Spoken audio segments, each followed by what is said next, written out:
Let's call to order the Middleton Select Board meeting for Tuesday, April 1st, 2025. This meeting is being recorded audio and visually and broadcast live, but you can also look at it later. So let's move right on to item number one, which is business of the town.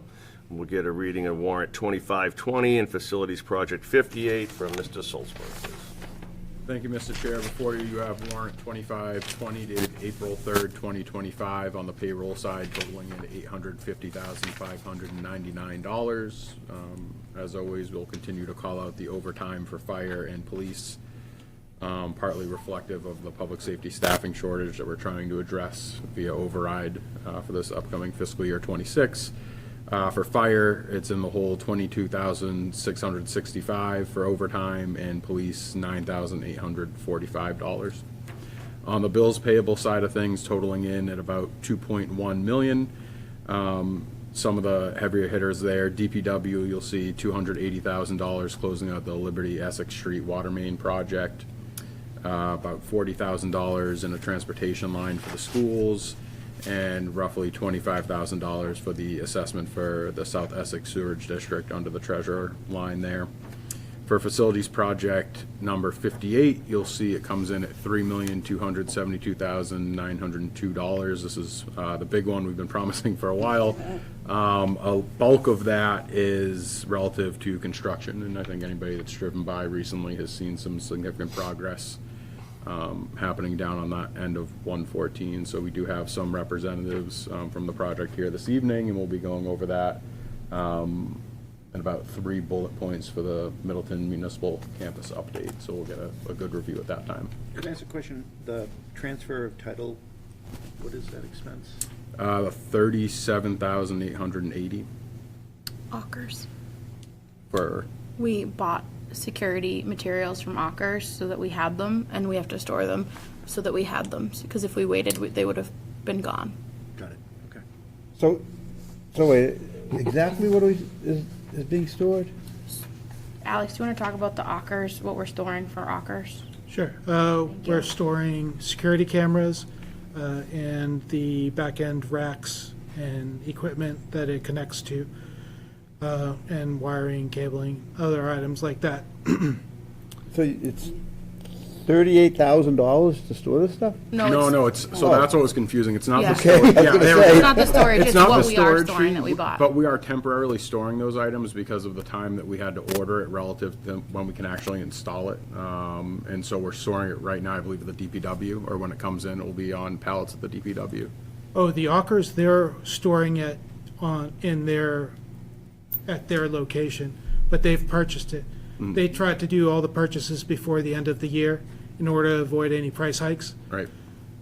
So we asked them to purchase early.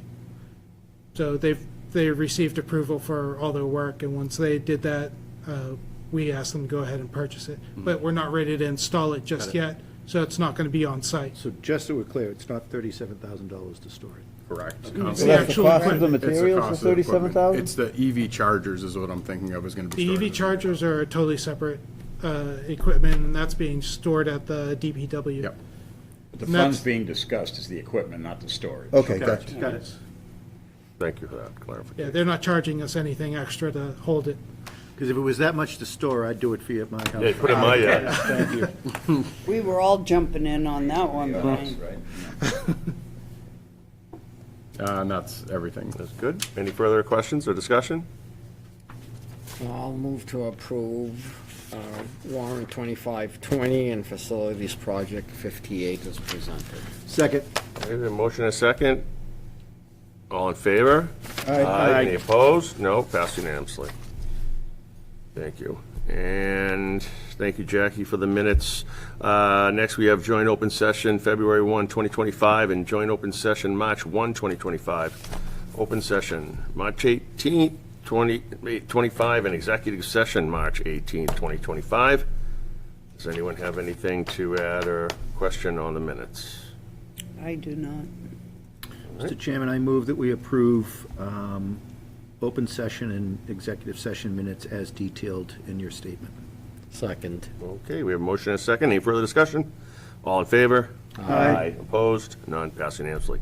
All right, next, Mr. Solzback, Town Administrator, update and reports, please. Thank you, Mr. Chair. Just a few items on a higher level here. A huge congrats to our Assistant Assessor, Kate Davies. She just finished her Assessing 102 course, which is somebody who's taken that myself, albeit about a decade ago. It's not the most fun, and it is fairly difficult. So a huge credit to Kate for taking that on and working on her professional development. Additionally, Can I add to that? please. So definitely hats off to Kate for passing that course the first time, but also while she's working full-time and an 18-month-old baby. There we go. So I just wanted to add that. Important notes, thank you. A huge thanks to our stream team for the work they put into picking up all the trash and litter throughout town as the snowbanks recede. You see a lot of mess that is piled up throughout the winter. So they were working along Main Street and Boston Street. Thank you to the DPW also for coordinating with them to pick up the bags of trash. And also, I understand there were some volunteers from Linfield as well. So intermunicipal effort there. Good job, everybody. We met with the Council on Aging Board of Directors last week to give them an update on the ongoing building project. They seemed pretty excited to see how things are moving along. We also gave them a brief overview of what the budget situation is looking like this year. We were happy to pass on the news that we were able to fit a program coordinator into the budget, and they were happy to hear that. But we did also highlight some of the struggles we're seeing with public safety and just ask them to be mindful of that going into the upcoming town meeting season. I've reviewed and signed the contract for the OPM for the Fuller Meadow Roof Project here in this building. So as always, we appreciate the partnership with the schools, and that project is moving along nicely. And I would also like to note that we've started the bargaining process with the Flint Public Library staff, and we anticipate we'll be going back and forth with negotiations on that throughout the summer, hopefully not the whole summer. So, but to date, it's been a productive process. And that's everything for now. Okay, thank you. Any questions? All right, thanks, Justin. Next, Middleton Municipal Campus update and review of a change order. And we also have on hand with us Tom Kerwin, managing partner from PCA 360. So, gentlemen, if you'd Thank you. Nice Care to to be with you let us tonight. Normally Brian LaRoche is here. I'm going to try to fill his shoes for one night. Then Alex is with me. We're going to just give you a quick update. I've been asked earlier today to move this right along because I know you have a lot going on tonight. Alex, why don't you go ahead? I think we produced this monthly report. Everything's in there. There's nothing new to report. The vital signs of the project, as we call them, is on track. The project's on schedule, is on budget. There's no unusual change orders. There's been nothing out of the ordinary of any nature to report. So we're pleased with that. Why don't you keep moving up here? The project schedule is as it was last month and the month before. We're tracking to be on time with that. We're not anticipating any delays. There was always and remains a risk item on electrical equipment, but it's in the same place it was a month or two ago, which is on schedule to be delivered by a date. So we're not expecting anything unusual. But it's as you'll see if you have it in the next slide, we do. No, we're not going to do that now. Then I have a schedule here, a slide here that we took out, which is it's a vital signs slide. It just simply says these are the things that we're worried about, and we monitor them every month. And if anything moves or changes, then we have a whole team of people that are on it to do a workaround or figure out what we're going to do. And so we do this every month, and that schedule, if I could show it to you, is fine. I mean, we haven't slipped on anything, and we're feeling really good about the project. We, of course, have just come through the winter. We've backfilled the two buildings. We're up in the air. We're inside building. So a lot of the risk is really behind us now. We're feeling very good about that. Let's see here. We've got these time lapses, which we know people like to see. Alex, if you want to talk through any of this at all, they're pretty self-evident, but we just See the steel going up, and you see the trusses going up, and the walls following right behind it. And the roof is pretty much closed up right now, and the masonry is coming around the entire building. And we did all that through probably one of the worst winters we've had since 2015, I believe. So they did pretty good work out there. And do we have one more? This is just showing the Still shows. exterior from last week. And then we have some interior shots on the left with the fellows on the lift. We're showing them closing up the area by the holding cells in the police station. The one in the middle is the apparatus bay.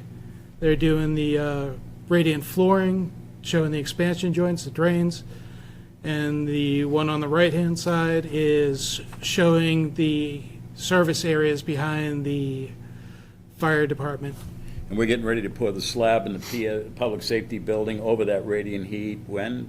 That's 10th is our pour. Yeah. So we're on track inside the public safety, and then do we have the next set of slides there? Yeah, this is the second floor. Second floor, yeah. They're putting up all the studs. They have most of the HVAC running as much electrical as they can.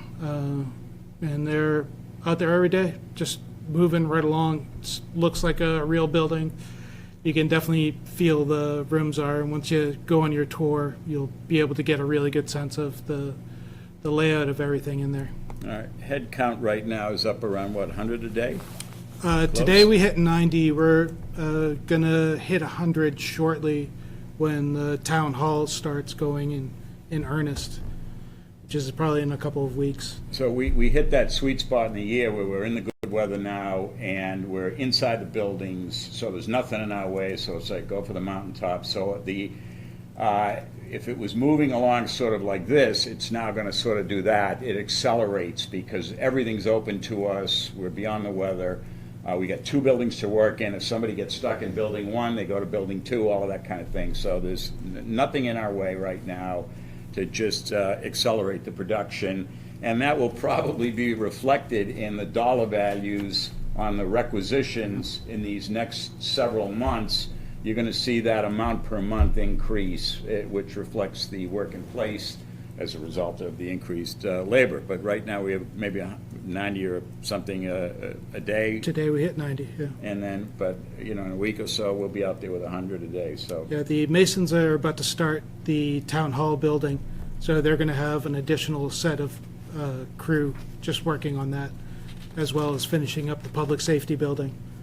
So this image right here is the town hall, the exterior, and this particular image was 2 Wednesdays ago when we opened up the roof to drop in the AHU units in there, and that was the one sunny, windless day where we were lifting 8,000-pound units and dropping them into the building, and they pinned them just right on the dot, both of them, and it was pretty great to It's a see. little bit of a Swiss watch thing where we took out a piece of the roof, slid the thing in, put in the pieces around, and put the roof back on. Everything had to go just like that. They did a great Construction job. manager did a great job of putting that together.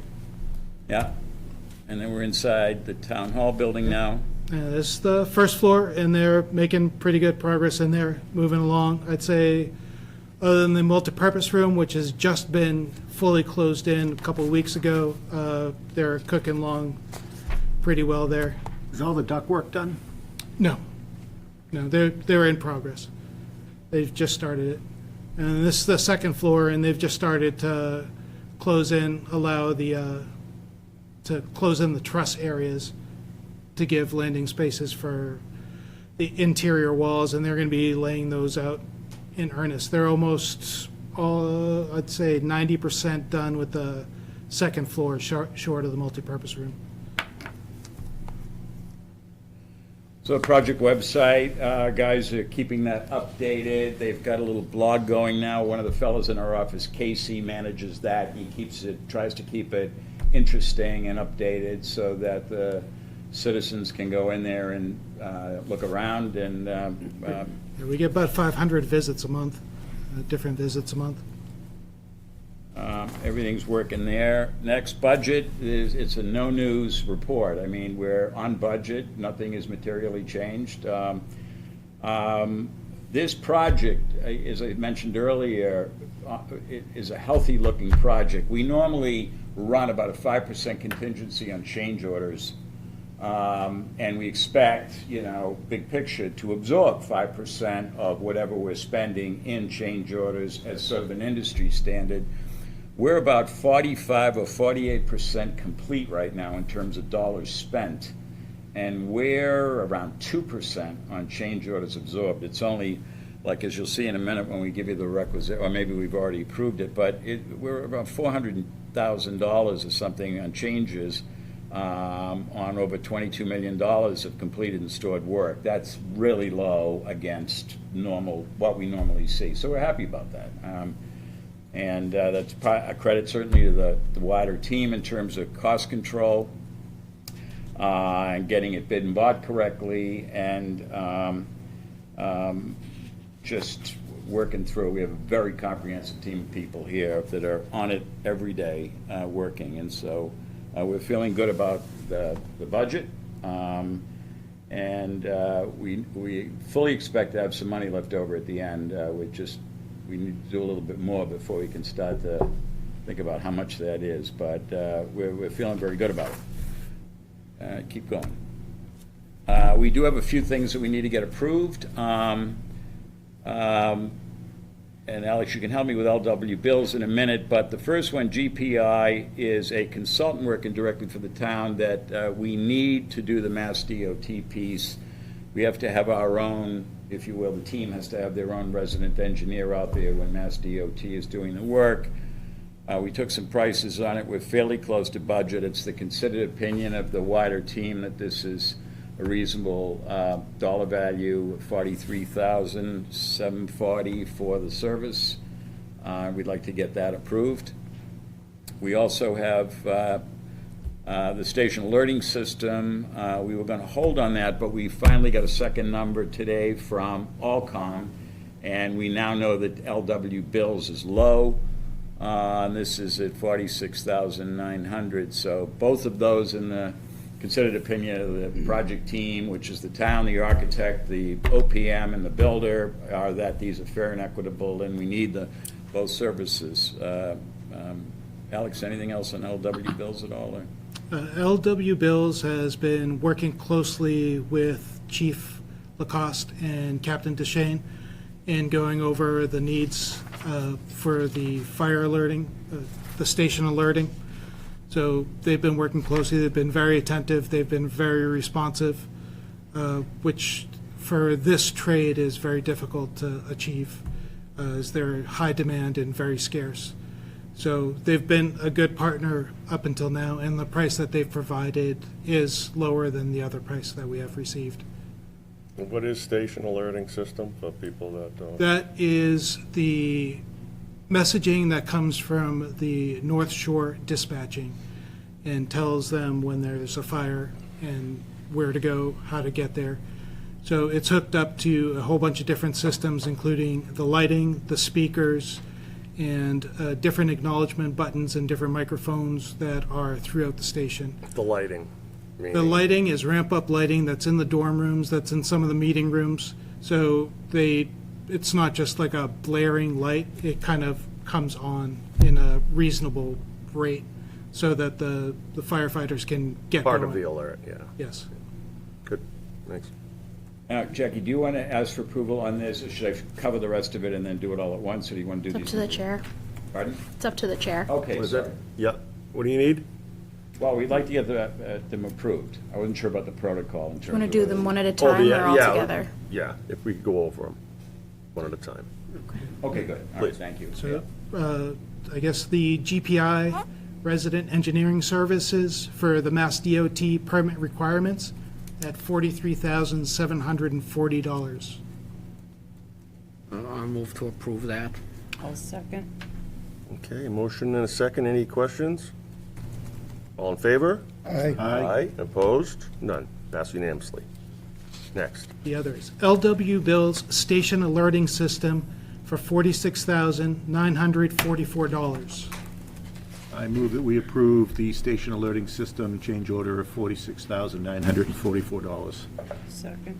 Okay, we have motion and a second. Any more questions?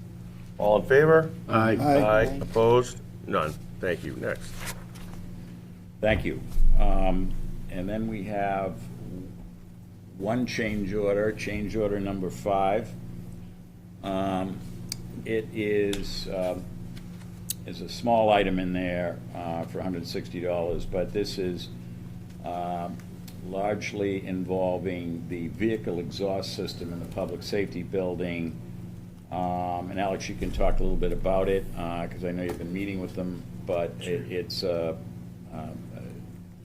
change of $66,400, but we have an offsetting credit down there, about 3 or 4 lines, if you can see it, of $14,385. And when combined with the other one, it's a net change order increase of $52,177. But this vehicle exhaust, which was deliberated at some length and priced and allows a lot more flexibility inside of the public safety building with respect to the way the vehicles would park, whether you go head in or nose in, is that right? And That's right. I think, again, the considered opinion of the police and fire and the engineers is that this is necessary and best practice, and we'd like to get it approved. Yeah, the basic premise of making this change was a future-proofing of the fire station. So the first one was based on a pneumatic system that limited how the station was used. The trucks would only be able to back in either from the front or the rear. This allows for the trucks to pull through all the way from either direction. So it allows the flexibility of the vehicle exhaust to be hooked up and moved from different sides. So this is also for compatibility with mutual aid vehicles and adjacent towns' emergency vehicles. That's why the change was requested in the first place.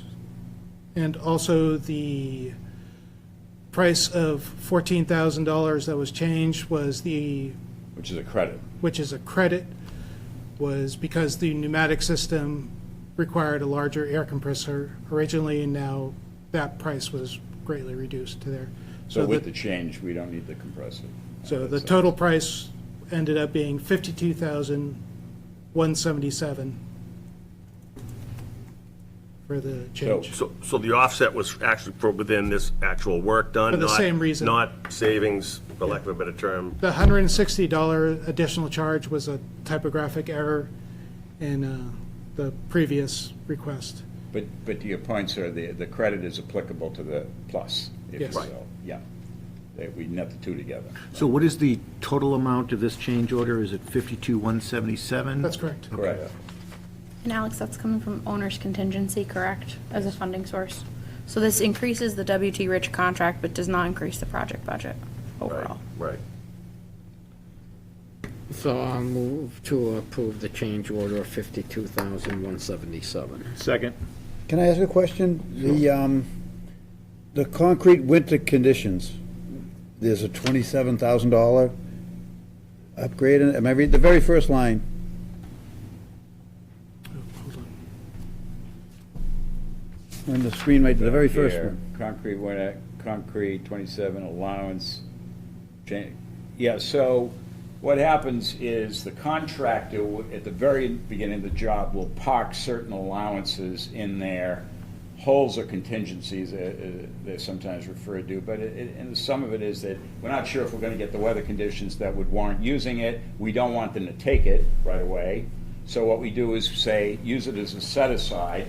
If you need it, then it's there, and you have to demonstrate to the whole team that it's necessary, and that comes up every Tuesday at 1 o'clock. We have these OAC meetings where we're all around the table, and it comes up, and they've demonstrated the need, and of course, we're all there to see it Yep. anyway. And then, but when they draw it down, all they're doing is drawing down an allowance that's within their GMP. Got it, understood. Yeah. Okay, perfect, thank you. that you will. Yeah, and we did need those winter conditions this year. Yep. Okay, we do have a motion and a second. Any other questions? All right, all in favor? Aye. Opposed? None? Passed unanimously. Okay. And as I'm understanding it, the requisition is approved, or was, so we don't need to talk about that tonight, and I think that's it for us, unless you have something, or if there's other questions. Just to, kind of condense it, so to this point, we haven't exceeded the budget at all, and any change orders that have come about, as far as help me with my memory, have all been absorbed within basically this practice here. That's exactly Whether it right. was a lower quote or savings from another area, just, not so much, for Or my within- edification, but Or for within the people that listen. contingency account overall, that Within the while you're carrying 5%, you're really running about 2% on contingency. That's exactly right. And I should add, too, that we have, and this is typical for any budget that we do on any building, and is that we have a hard construction contingency, which is, of course, the construction itself, and then we have a soft cost contingency for something like a consultant that we figured out we needed downstream. So those contingencies were set up at the very beginning of the job, and so that any draws out of them, of course, don't increase the budget. And in fact, we expect that we're going to end up, now that we're coming up on 50% complete, it's highly likely that we're going to be able to have some money left over in both of those contingencies to return back to the town. I mean, that's our expectation right now. I mean, because it normally, as I was saying in the beginning, we normally would expect to absorb about 5%, and in fact, we're around 2.5%. So we're ahead of the game. And if you actually look at sort of the risk of the project, we're through a lot of the real risk period now. So we're feeling good about it. And anything you're authorizing here, that out of the contingency is not increasing the budget. It's already parked inside the budget. So there we are. I think you guys are doing a great job. Yeah, it was good. We have a good team. Honestly, it all starts with the ownership. I've been doing this for about 45 years now, believe it or not, and you always start with the ownership and the team. And we have a very good team. Our town administrator, our assistant town administrator, doing a really, really great job. They come to all the meetings. They're not just saying, give me an executive summary. They're in there with us on Tuesdays, participating in the meeting. And the building committee has been very involved, as you know. And so, as I say, when the town's very committed, and you can sense it. I mean, we've come to know everybody. I almost feel like I've known them now, that they're very passionate about the success of this. And that's all reflected in the result. I mean, the contractor's just building what was drawn, and the architect's drawing what the town wanted. But, the collective group are really responsible for the energy and the positive results that we're experiencing so far. So it's all good stuff. Yeah, no, I agree, and kudos again to the administration. Nothing's been a surprise to us. I mean, and the questions aren't always easy for us to ask of Right. people who don't do this every day, like Right. myself. Right. But, I'm confident in, where we are now, and appreciate that. So far, so good. We're going to see some good progress here in the next few months, because we're coming into the good weather. We're having a meeting right now, and it's still light out, so. Great. Thanks so much, Al. Okay. Can't all wait to set? see you next week. Thank you. Thank you. Very good. Thank you. Thanks. All right. Big one down. All right, moving on to our second item of the evening is our public comment that we offer to residents every meeting to have a chance to come in at the top of the meeting and express any thoughts or desires or wishes in a public comment. Do we have anyone here this evening that fits that bill? Go right ahead, Ms. Anderson. Thanks. Hi, Diane Anderson, 7 Boston Street. And one comment about the 5 o'clock time was a little tight getting here today. So I know previously, I believe the meeting started at 6. So I was wondering if you could split the difference and maybe do 5:30 potentially. Or go back to 6. That would be my viewpoint on the time of the meetings. I think when you have families coming home and to try to get here, when you have little ones stopping over to say happy birthday to Papa, it makes it a little tight. Was it Papa's birthday today? Papa's birthday today. There you go. Happy birthday. Happy birthday, Papa. My There you granddaughters, go. too. Oh, happy birthday to your granddaughter. April Fools. There you go. And then I have been thinking about this a little bit. This is communication. I've heard from time to time that how do we get the communication out to the people? And so I appreciate greatly the TV, the community channel. And I don't think people are aware that that's the community access channels that are available. I've mentioned it to a few people, and they've said, oh, I didn't know that was there. So I always tell them, yep, Comcast 22, Verizon 28. And the other thought I had was, how do we get the communication out to people in the town about all these important things that happen at our meetings? And so I was wondering if potentially some of the communication could come through the tax bill. When we get our tax bills, could you just say, hey, you know, these are ways that you can find out about what's going on in town? You shook your head. No, can't do that. No, I mean, No, I'm thinking, that's what I was I'm thinking. thinking of the pipeline from my Yeah. old days at Home Anning, telling Yeah. me what was for lunch all day. I think Right. it may be more than the tax bill, because there are some folks that actually don't get a tax bill sent to their home That's because true, I it's thought paid about for that. through Yes, there. yes. So maybe we could work with Meld. I'd tell you, I so appreciate the two channels on Verizon and Comcast, but there's a growing number of folks that are unplugging, Right, oh, I don't understand have that. cable. I get that. And so I think simultaneously, we should be promoting the video on demand on our website. Right. Where I watch most of the. Right. Sometimes I actually watch this meeting. Right, there you go. But watch other board meetings, but I am always happily surprised of the number of folks that watch our meetings. And I can tell that I'll be somewhere in town and a total stranger will come up to me and mention something from a meeting a week or two earlier. So I appreciate that they actually watch our meetings. Right, I agree. But as I said, I have bumped into people who aren't aware of what's going on in town. I know it's been mentioned that people weren't aware that there would be a community center at the municipal building at previous meetings, and how could that happen? And so there's something that's slipping through the cracks, and I think trying to find all the different ways to let the people know where they can get their information. And it probably wouldn't be allowed, but a potential also, could you put the meetings up at the library when there's a select board meeting on the leaderboard that they have outside of that? Or even a sandwich board outside of the town hall to say, you know, select board meeting, or find out information.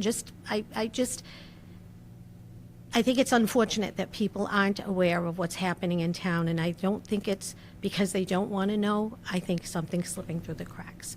So that's, Part of it is that we no longer have a community newspaper. this is true. We used to have two of Yeah, them.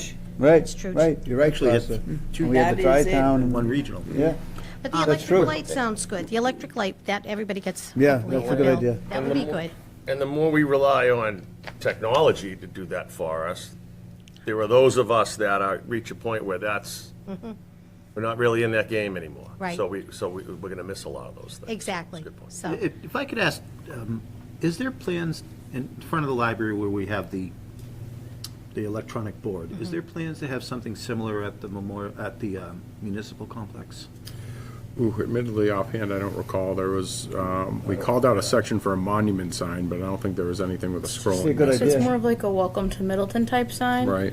I think we'd have to talk to, we didn't include an additional sign in our zoning special permit, so we'd have to go back to planning and zoning. Right.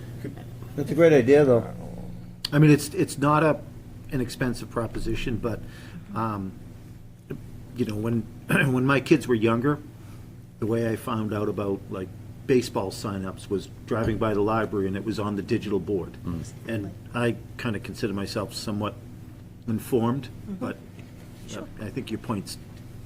I also think that there are other avenues that are happening. I give both the administrator and the assistant administrator a lot of credit for the work that they're doing on our social media pages, not just posting things, but responding to questions.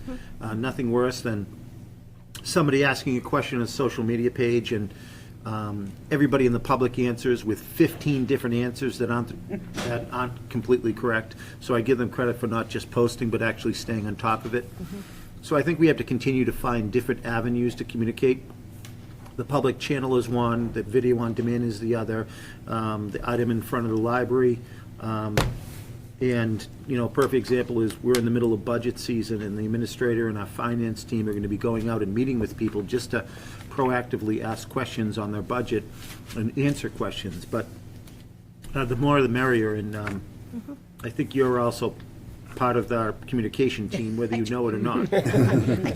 I try. But also, I'm also very old school, if you can't tell. So, I'm not on social media and all of those You're not things. missing anything. So that's just saying. So that's Just missing why. everyone's birthday, and you feel I know, bad there when you you go. finally go on it. There you go. All right, very good. Well, thank you so much, and thank Thank you you. for all you do. Thank you. Thank you, Thanks. Diane. Thank you very much. All right, well, good Mr. point. Chair, could we swap item 3 and 4 on the agenda? We can swap item 3 and 4. And we can move that, sir. We will do that, okay? Let the record show, we'll move from item number 2 on to item number 4, which is an appointment of an assistant treasurer collector for payroll and benefits, specifically Elizabeth Valentine. Hello, members of the board. So as the article states, we finally, after a long search, have found our assistant treasurer collector, Liz Valentine. She comes to us from the Ipswich Public School System and has a background in payroll and benefits. And we'll let her say a couple of words. I'm excited to start. I look forward to the challenge of working in a town instead of a school district, so that'll be an exciting change. And it sounds like a great team. I've interviewed with some great people over at Town Hall, so I'm really looking forward to it. Thanks for applying and coming. Sure. When would you be starting? The 22nd of April. It's a Tuesday, the day after Patriots Day, is it? Yeah. So No, I see you have almost 10 years of experience of working in a school district, and both on the accounts payable and the payroll coordinator role. Similar system, is it Munis and? It's Munis. Great, awesome. So, excited to have you. Thank you. Yep. Yep, all thanks. It's been Yep. open on us for a while, and clearly you're well qualified for it. So, Good. Liz, thank you very much. Good. Thank you. Welcome aboard, Liz. Can I ask for a motion to make the appointment? Mr. Chairman, I move that we approve Liz Valentine to the position of Assistant Treasurer Collector for Payroll and Benefits for a term through June 30th. Come on, Costa, you're the keeper of the dates. 27? June 30th, 2027. I'll second that. Okay, we have a motion and a second. Any other questions for her? None? All in favor? Aye. Opposed? None. Passed unanimously. Thank you. Congratulations, Liz. Thank you very much. Thank you. Welcome to the team. So we can now go from 4 to 3? We can. Can we do that? All right, so let's move now on the agenda from item number 4 back up to item number 3, which is a department head update from Nick Federico, our very own treasurer collector. Go ahead, Nick. Good evening. So as you know, as we just mentioned, Liz has started. We've been without an assistant since January 2nd, so it's been a busy time, but just a few bullet points of what's been going on in the office. In January, we enrolled in a new online payments platform for personal property, real estate, and motor vehicle. The previous one was Unipay. It was very limited in its functionality, and now with the new system, it's a little bit more user-friendly for the residents. They can actually see copies of their actual bill that they would have received in the mail, whereas before we'd have to print them off like kind of an ugly Munis copy. Also, once we have a couple more quarters in, you'll be able to like go on and look up when you do your income taxes and you want your what you paid for your real estate and excise. You can find all that now online. And another great feature, Because which I guarantee your staff is getting buried right now Oh, with requests it's- because of tax season. It's Yep. insane how many phone calls a treasurer's office receives during tax time. That really, it should be a fee. one of the other great, it's kind of an underrated feature about it, that with Unipay, even if you made a payment online through Unipay, if you went on the next day, it would still show a balance. Now, if you wanted to, which I hope nobody does, if you came to the window with a sock full of pennies and paid, you'll see the balance paid on, on our City Hall systems the next day. So So, it brings a lot of functionality. Not you, but more about the website. I haven't looked at it recently, but the last time I went to find the online pay, it wasn't, maybe it was me, but it was not very intuitive where to find it on the website. I know our website has been going through revamps, so if we could just kind of refresh and make sure that it's in the most intuitive place. We can look into that. Yeah, Thanks. definitely a me problem versus a Nick problem. Yeah, but no. We'll get on it. Thanks. The other thing with City Hall systems that potentially for the future is they offer a very in-depth permitting or sticker system. So I know, as Jackie knows, they use it in Ipswich for the beach passes. We're looking at it potentially for our transfer station stickers. It's a very encompassing database, which will also, instead of ordering stickers, allow us to print stickers with whatever we want it at the window in person. I think that would be very helpful. It will be a cost associated with it, so we're kind of working out if it's worth it. As far as for the tax collection purposes, it was a cost neutral. We aren't paying any more for City Hall systems than we were for unit pay, so that's good. Couple other things. Back on November 1st, there was a major legislative change in tax title for the state. It's not exactly in favor of towns. One of the major things with tax title now is if you're late on taxes, it's 14% per annum, and then when it went to tax title, it would be 16%.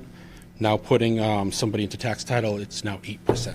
So we actually lose interest by putting properties into tax title. That again? So we lose money by putting people into tax title because it goes from 14%, would be 16% previously, but now it's 14% to 8%. And they've also changed the foreclosure laws, so if we were to foreclose on properties, there is a massive process in doing it. Anything, we have to get the property appraised. If we sell it for a penny over its appraised value, we have to put it in a holdings account for a year, so any heirs can then claim it.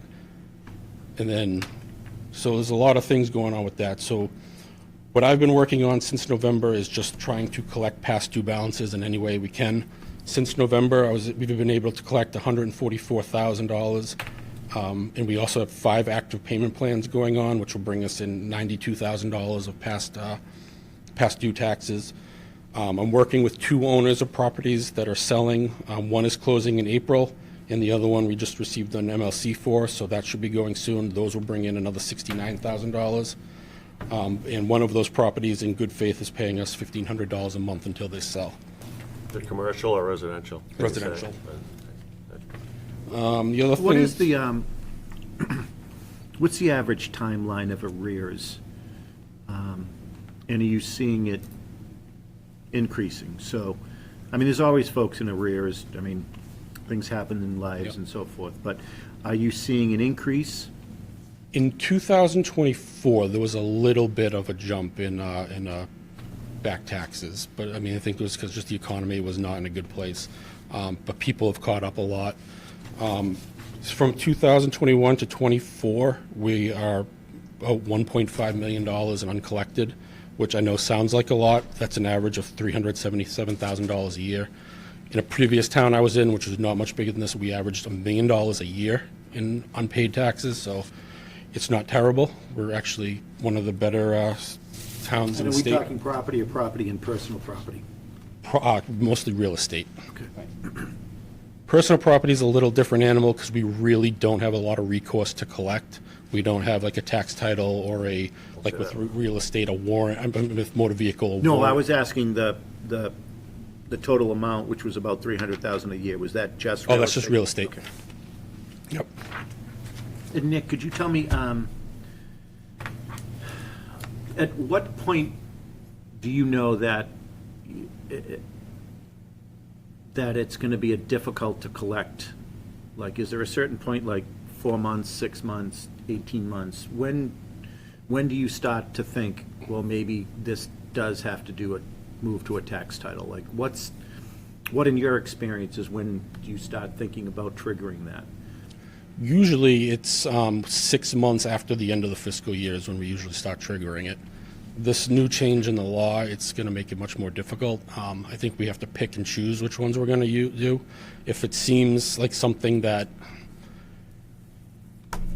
probably is not going to by history, that's because we do have some that are 10 years in tax title, and it's just a matter of finding the heirs, which we have counsel on that, but it's not really going anywhere.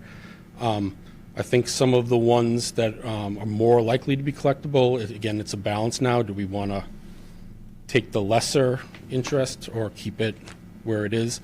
So for example, the example you give of the 10 years, are these payments that didn't happen from 10 years ago, but they're up to date with their current, or they literally haven't paid in 10 years? Literally haven't paid. Could be somebody has died and just, So in a No case owner of like record. that, if somebody hasn't paid in 10 years, we can't do tax title until we find out who the heirs are?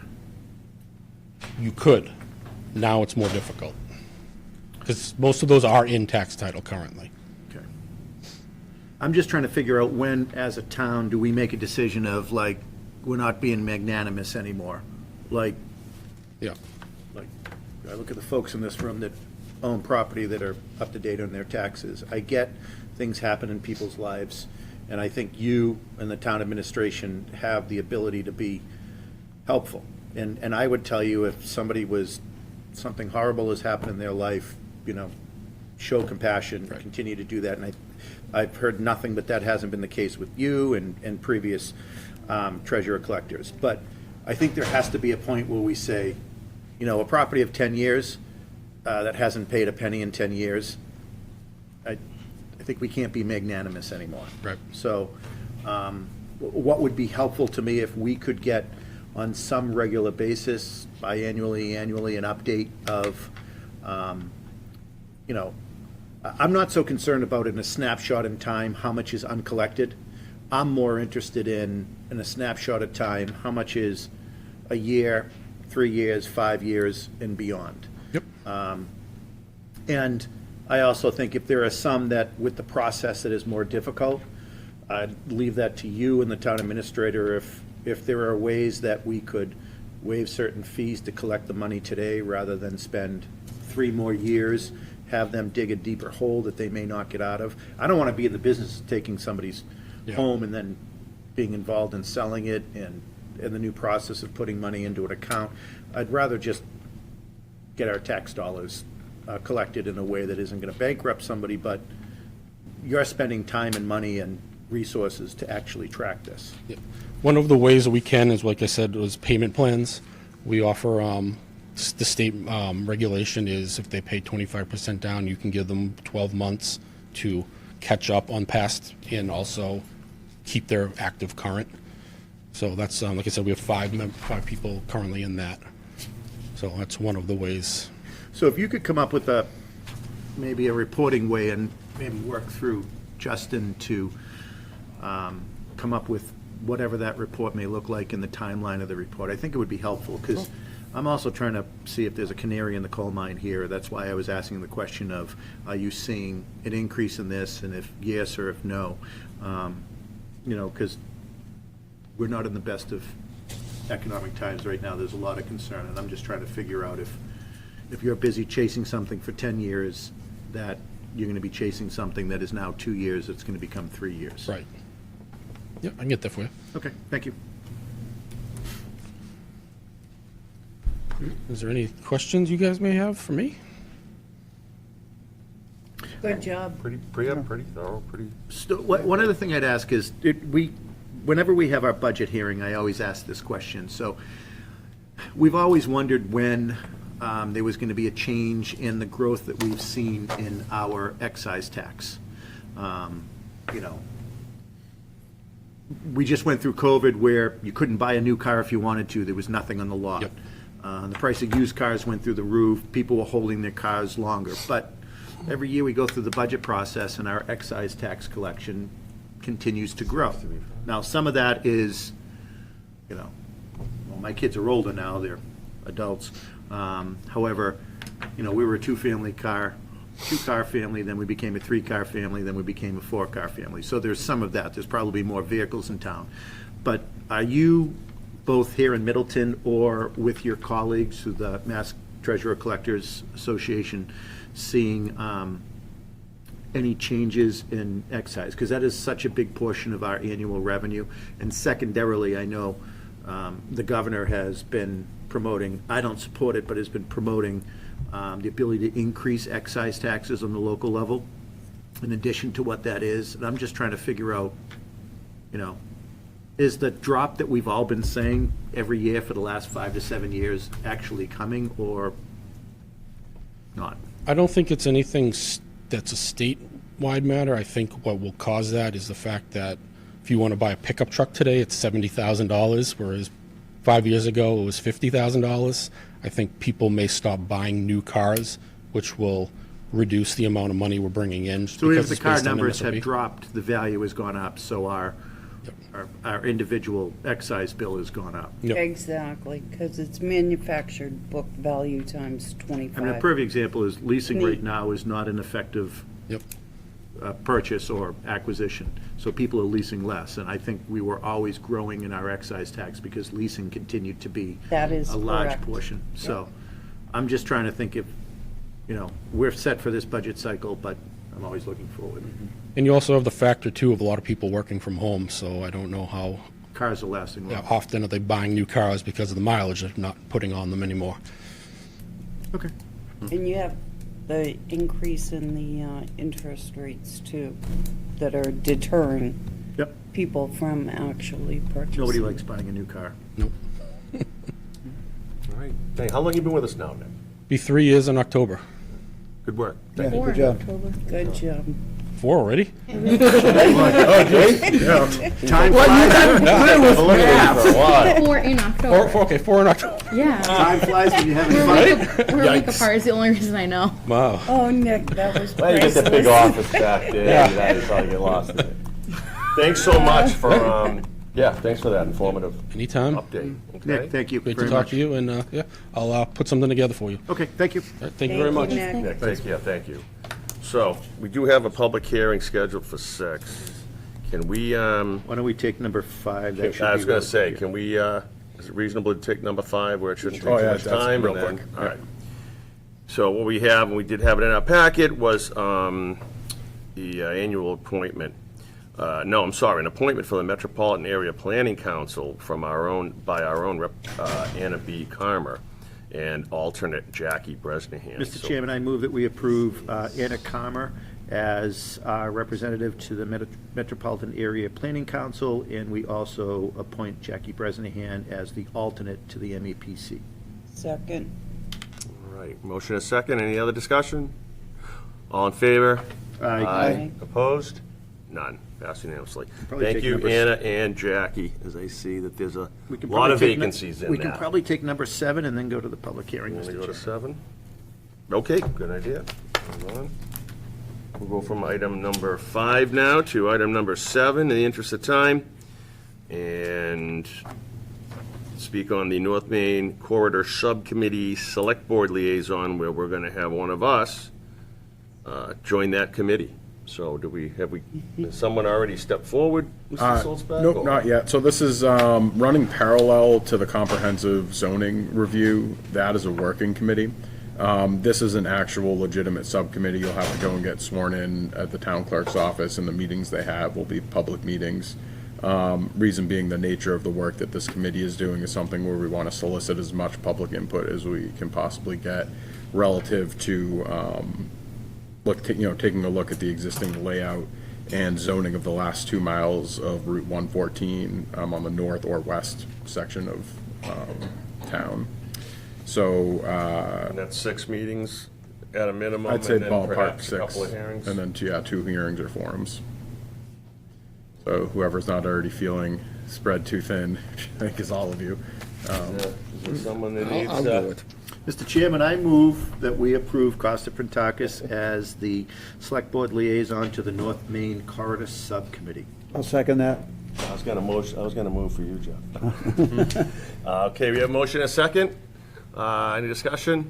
All in favor? Aye. Opposed? None. Passed unanimously. Thank you, Costa, Thank you. for Anna, volunteering more of your precious time. Anna will reach out in a couple of weeks and coordinate. Okay. All right, so, Mr. Chairman, I move that we open the public hearing thank you. at 6:00 PM. And this is a public hearing in the application of JU Incorporated at 223 Maple Street, as well as a public hearing in the application of Thorncroft Licensing Holders for the transfer of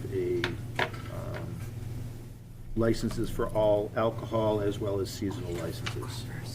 No, he opened. Okay, we have a motion, do we have a second? Second. Motion and a second. All in favor? Aye. Aye, opposed? None, all right. So, we'll now enter into public hearing for a couple of liquor licenses here, and right on time. So if you would, Ms. Can I Ms. can I ask a Mann. question? Can you, Oh, you're good. should it be one at a time? Can you open the hearing for both at once, or should it be one? You can open it for both. Okay, all right, all right. I suppose if there was different representation, perhaps there might be a difference. but- No, you You still can open can. everything if you want so that you can hear them whenever you want during the meeting, right? It doesn't, depends when you close. Okay, so, Good evening, Hello, Jill welcome, Mann, yeah. here on behalf of JU Incorporated, the company that actually is going to run that all-alcohol package store at 223 Maple Street. So if this board remembers in 2023, there were some home rule petitions, and one of the requests and applications submitted was by JU. And this board granted that liquor license to this particular petitioner, and one of those reasons was because of the ample amount of parking at that site. So this application happens to kind of be a carryover from that. So at this point, the landlord has completed the renovations to the interior of the building, and the tenant wanted to have a little bit larger, cooler area. So the tenant actually asked for a larger space, which would be about, 1,000, 1,100 square foot cooler. And that required an addition. So as this board knows, any changes to the physical footprint of a building in which there is the sale of alcohol requires approval by this board and by the ABCC. So we've submitted that application to you showing the expansion, and then I do have a copy of the plan just highlighted. But in addition, because one of the major considerations for this board in granting the license for that particular property was the parking, we're seeking to reduce the number. Now, we're not reducing the number materially or in further than what would be required by zoning. You had approved a plan that had 30 parking spaces. We're seeking to reduce to 25. Zoning requires 16. So I'm just going to hand out. Thank you. Of course. So what this particular plan shows is orange is where parking spaces used to be. And then green is the cooler, and then the highlighted, completely filled in green is actually the addition. Oh, there's an addition being added to the building or Very additional small. space? It's a very, very small addition off the back. That's what that green, tiny Is that where quadrilateral the, is that where the garage bay is right Yes, it now? was, 100%. And then there used to be like in front where you pull your car Yeah. up to the front, up to those overhead doors, which aren't there anymore. So they're proposing to add that 580 square foot addition, and then they want to remove. So you see where I had there's 2 parking spaces that were there that I show you have been removed that are in orange. Then along the back, another 2, then along the back, another 3. So in order to keep it at 25, because they thought that number was preferable, they added 2 spaces in the front running along the frontage from Maple Street. Now, this does still need to go back before the zoning board, but I can't seek the permit from the zoning board until this board says, yes, with regard to the liquor license, you find it acceptable in that this particular property still has ample parking.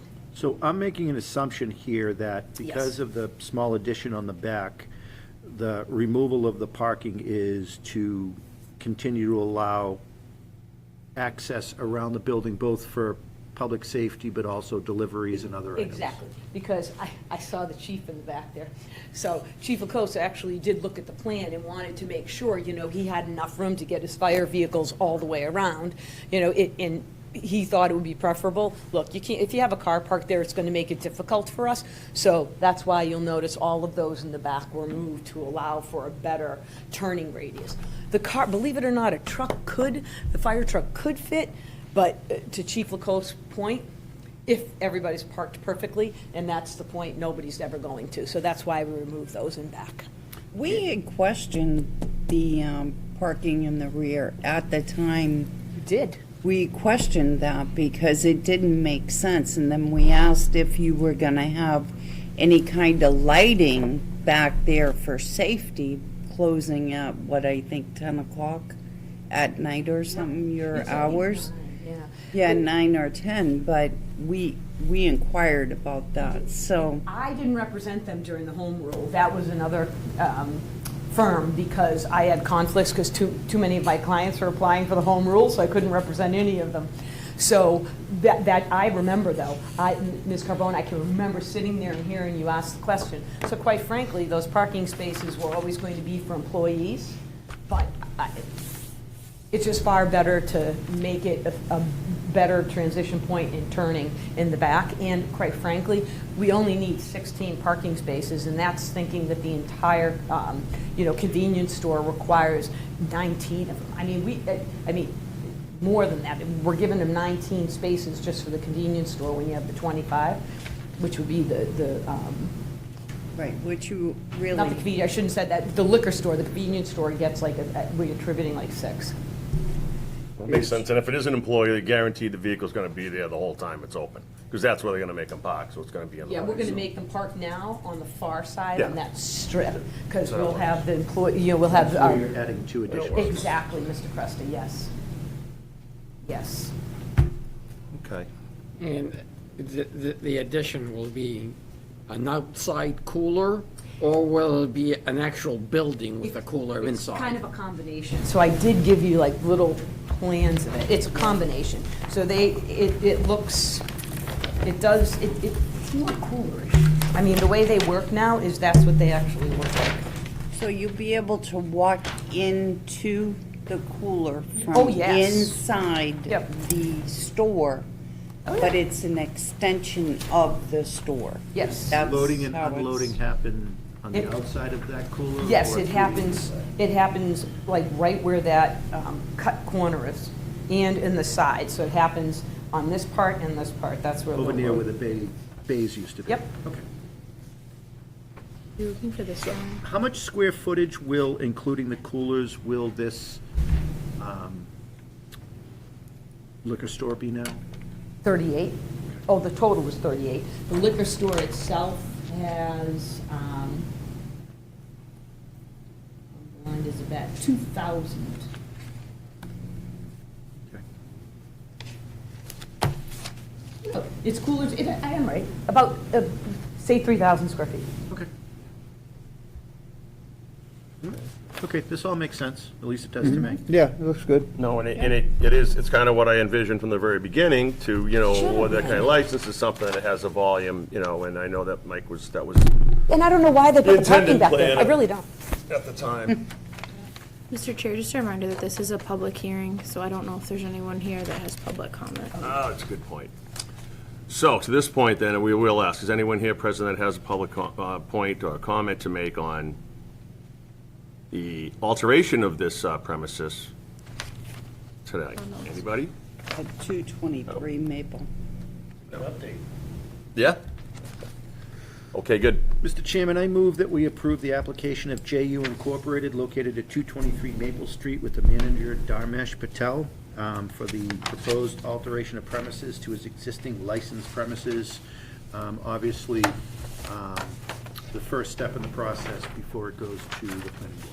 Could you include the parking requirements in that motion, Mr. Cresta? So the motion will now reduce the parking spots by 5, but still be above the mandated requirement of 16.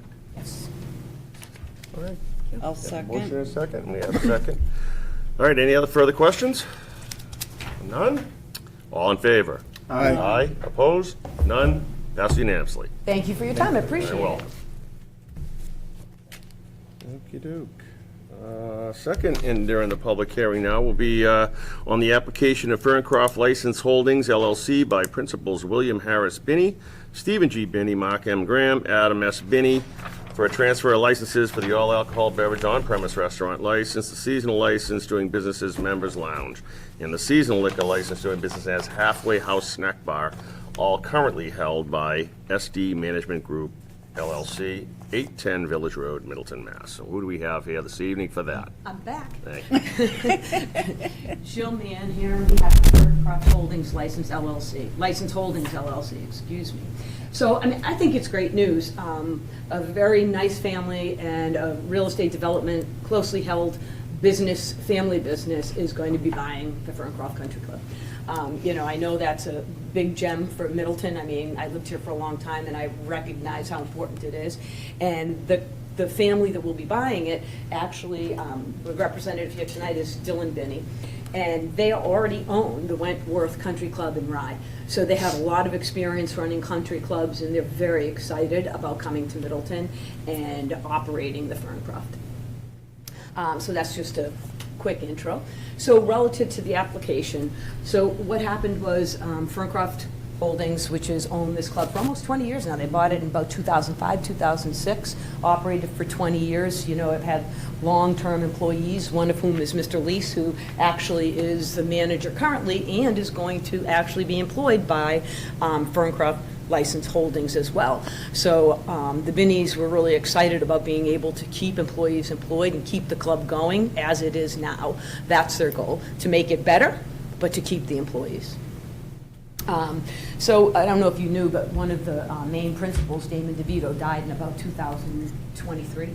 And I think at that point, Mr. Swales, who was the other major principal, was looking to potentially transfer out of this particular company, and now has done so, and they found the Binney family that I actually have known for quite a number of years.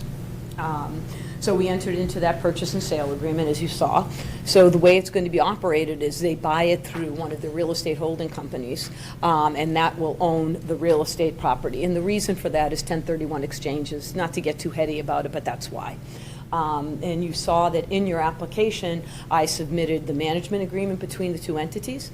I did discuss this with the ABCC. I think Ms. Bresnahan may have as well, because I thought one of them was maybe going to call her about it. So we submitted that. We submitted the purchase agreement so you could see that transition. And then we submitted all the documentation relative to basically both parties. So the purchaser of the real estate is ultimately owned by William H. Binney. That's Dylan's dad. And then the principals of those entities all boil down to who's going to be officers, directors. You know, you have to obviously tell you everything about those, give those people, and then give you the queries. So we did all that and all the information. That was Mark Graham, who's the CFO of the company, and then you know, some of the Binney children. Dylan actually is responsible for overseeing this acquisition. And so we gave you all of those reports. In addition to that, we did provide to you, as I said, that management agreement that shows the relationship between Ferncroft Holdings and who will be the real estate owner of the property and the operator of the country club. We comply with all of those requirements. So a licensed entity has to have full control of a licensed property. They have to have full control over the bar. They have to have control over the employees. Believe it or not, they don't have to employ the employees, but they have to have power of hire and fire. And that's all part of that management agreement that's contained in your file. You know, as I said, the Binneys are interested in keeping the golf course going as it is. I mean, they have plans, and if you want to discuss anything with Dylan, he's here to answer your questions. But it was pretty exciting to get a buyer that could actually run the club in a manner that is, you know, the level we want for Ferncroft in this particular community. So if you have any questions, I know you know Phil from the last meeting, so you know he's the manager. I just got that approval. Thank you, Jackie. And if you have questions, though, for Dylan Binney, we're here to answer them. Thank you. What are the plans for the country club? Sure. Should I talk? Sure. to Yes, mine? absolutely. Yes. Okay, great. Sure. Well, our plan is, you know, we own the Wentworth by the Sea Country Club up in Rye, New Hampshire. It's a thriving community of over 900 members who both have great tennis programs, golf programs, events programming and all of that sort of stuff. We want to replicate a lot of that success at Ferncroft by continuing to frankly build out a lot of its other programming it has a history of great tennis courts, but I think anybody who's gone by there recently can see that that is no longer the case. So we plan on revamping that. We plan on bringing in some additional stuff and really sort of upgrading and updating it. But more importantly, we want to continue to operate it as a golf course and just build on and improve a lot of what is there. It has a thriving community already. The place has some deferred maintenance issues, but otherwise is a very healthy club. And we know that management, for a variety of reasons, Damon's passing sort of created various issues that we really want to come in, stabilize it, improve it, and turn it into the premier club of the North Shore. So we've been owned and operated the Wentworth for 30 years, and I grew up across the street from it. Very much worked there my first job, and have worked through it the whole time. We have actually, as a part of this, Bob Diodati, who worked with Phil a while back at Ipswich, but more importantly, Bob was the GM for 25 years at the Wentworth before retiring. He's coming back to help us sort of with the transition point. But overall, our plans are to sort of improve operations, continue to have it build out and grow and thrive. So as a part of that, we would like to sort of upgrade and update the food and beverage and all the like of that. So hence the licensing. So when you say bringing other stuff in terms of, you thinking like events type of a thing for the tennis in that area, or? I don't think you mean like the lobsters or something like that. You would reference how it once was, so I was thinking. Well, I meant more that we're going to build tennis teams and build a real thriving tennis membership more than we're looking to host, a team or something like that. If Serena wants to come play, she's more than welcome. But that's not something that we're exactly. No, it's fine. I was just curious. Otherwise. But that's it. It just more seems like a neglected part of the club that should be doing easily better. Yeah. I assume at some point you'll be before us for transfer of common vic licenses and others? Right. At some point. Yeah, isn't this part that kind of goes hand in hand? But we're just doing liquor licenses this evening, right? This is just liquor tonight. Yep. This is just full disclosure, and Attorney Mann knows this as well. I mean, we submitted the change of manager for Phil, 2 or 3 months ago now, and we just got it back from the ABCC on Monday. So they won't take over until the ABCC approves it, and within this amount of principles, it's wonderful, but they have to do all the vetting, all the background checks, and ABCC doesn't fully start that process until you start the clock tonight. And that was part of my question. So you won't actually take ownership of this until the license has been approved. But so some of these updates. 30 days after, Mr. So some of these updates that you're talking about probably aren't going to happen this season. No. This season, by the time we'll take over, will be well on its way. And I think that we're talking about stuff. We have a lot of plans. Once we get in there, we'll sort of be able to really start getting more of a sense of what can and can't be done. But June's around the corner, and the grass is already turning green. So there's only so much we'll be able to do in a short window. Yeah, so the time frame is Ms. Bresnian just said, is very dependent upon the ABCC. So we figure as soon as the ABCC were to issue an approval, we do intend to try and close anywhere between 15 and 30 days. But, it has to actually, we have to get them to. Wheels of government turn. Yeah. And then with regard to the improvements, I mean, they're already, quite frankly, I'm shocked, but the Binnies have already already started talking to the surveyor. I think you already have plans for stuff. So they're trying to, get themselves going, but there's no way to even begin construction probably 2026 at best. Because you also have to do it a lot in the off-season. You really can't do it in the on-season or you interrupt your members. How long ago was the renovation on that? It was 2014, 2015. I think it came online in 17. I was actually looking at Ann Cody too, because she was on the board. I'm like, when did we get that approved? I know. It was like 2017. It was. That's when it finally came on board. I mean, and the building is, it still needs some loving. I remember when Dylan called me and he said, I love the club, Jill, we're really interested, but we want it to be a country club, not a golf club. And there is a difference. There is a big difference. And what of the golf course? Well, the golf course, we think, is the jewel. I mean, it's the reason why we're there, frankly. So it's very much the heart and parcel of the club. It's a Robert Trent Jones Senior award-winning course. He's an incredibly famous golf architect, for those of you who don't know. But it's a fabulous course that I think we want to have the rest of amenities up to the same level as the golf course. How much? I'm sorry, and the employees? Bill is staying. Chris is staying as well. There's currently not a general manager, but for the most part, we're not looking to do anything in that regard in terms of replacing anybody at the managerial level or anything. Sorry, Brian. How much? The reason why we focus on managerial, because it's seasonal. So even though you have the restaurant open, you have some employees, but you don't have all of them. So you have your executive cook, but you won't have all your bartenders and all your wait staff. So it's more, we always talk about management. It's not that we're not trying to keep everybody we have, but it's seasonal. So. And this is more just for my edification. How much land is there that is not part of the actual operating golf course? I know the answer to that. Oh, you do? I do. So literally none, because of the parking area that we do for overflow. So if you look at the golf course and you literally picture it, so you picture it, here's Coppermine, here's the entrance to Ferncroft. Here, Mr. Garb is very familiar with this, right?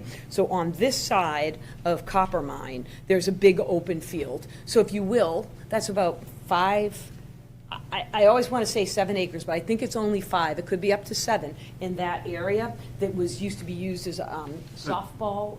The one near the road, yeah. What, Yeah. driving range? No. It's actually past the It's driving past it. range. There's Yeah, like so- a baseball diamond on the end of the range. So you have the driving range, then you have the 9-hole course, remember, that goes all the way down to Guinness's property? So you have that, and then in front, there's this swath, if you will, that doesn't get active golf use, but we use it. So does that answer you? No, that does. Thank you. I'm good. Thank you.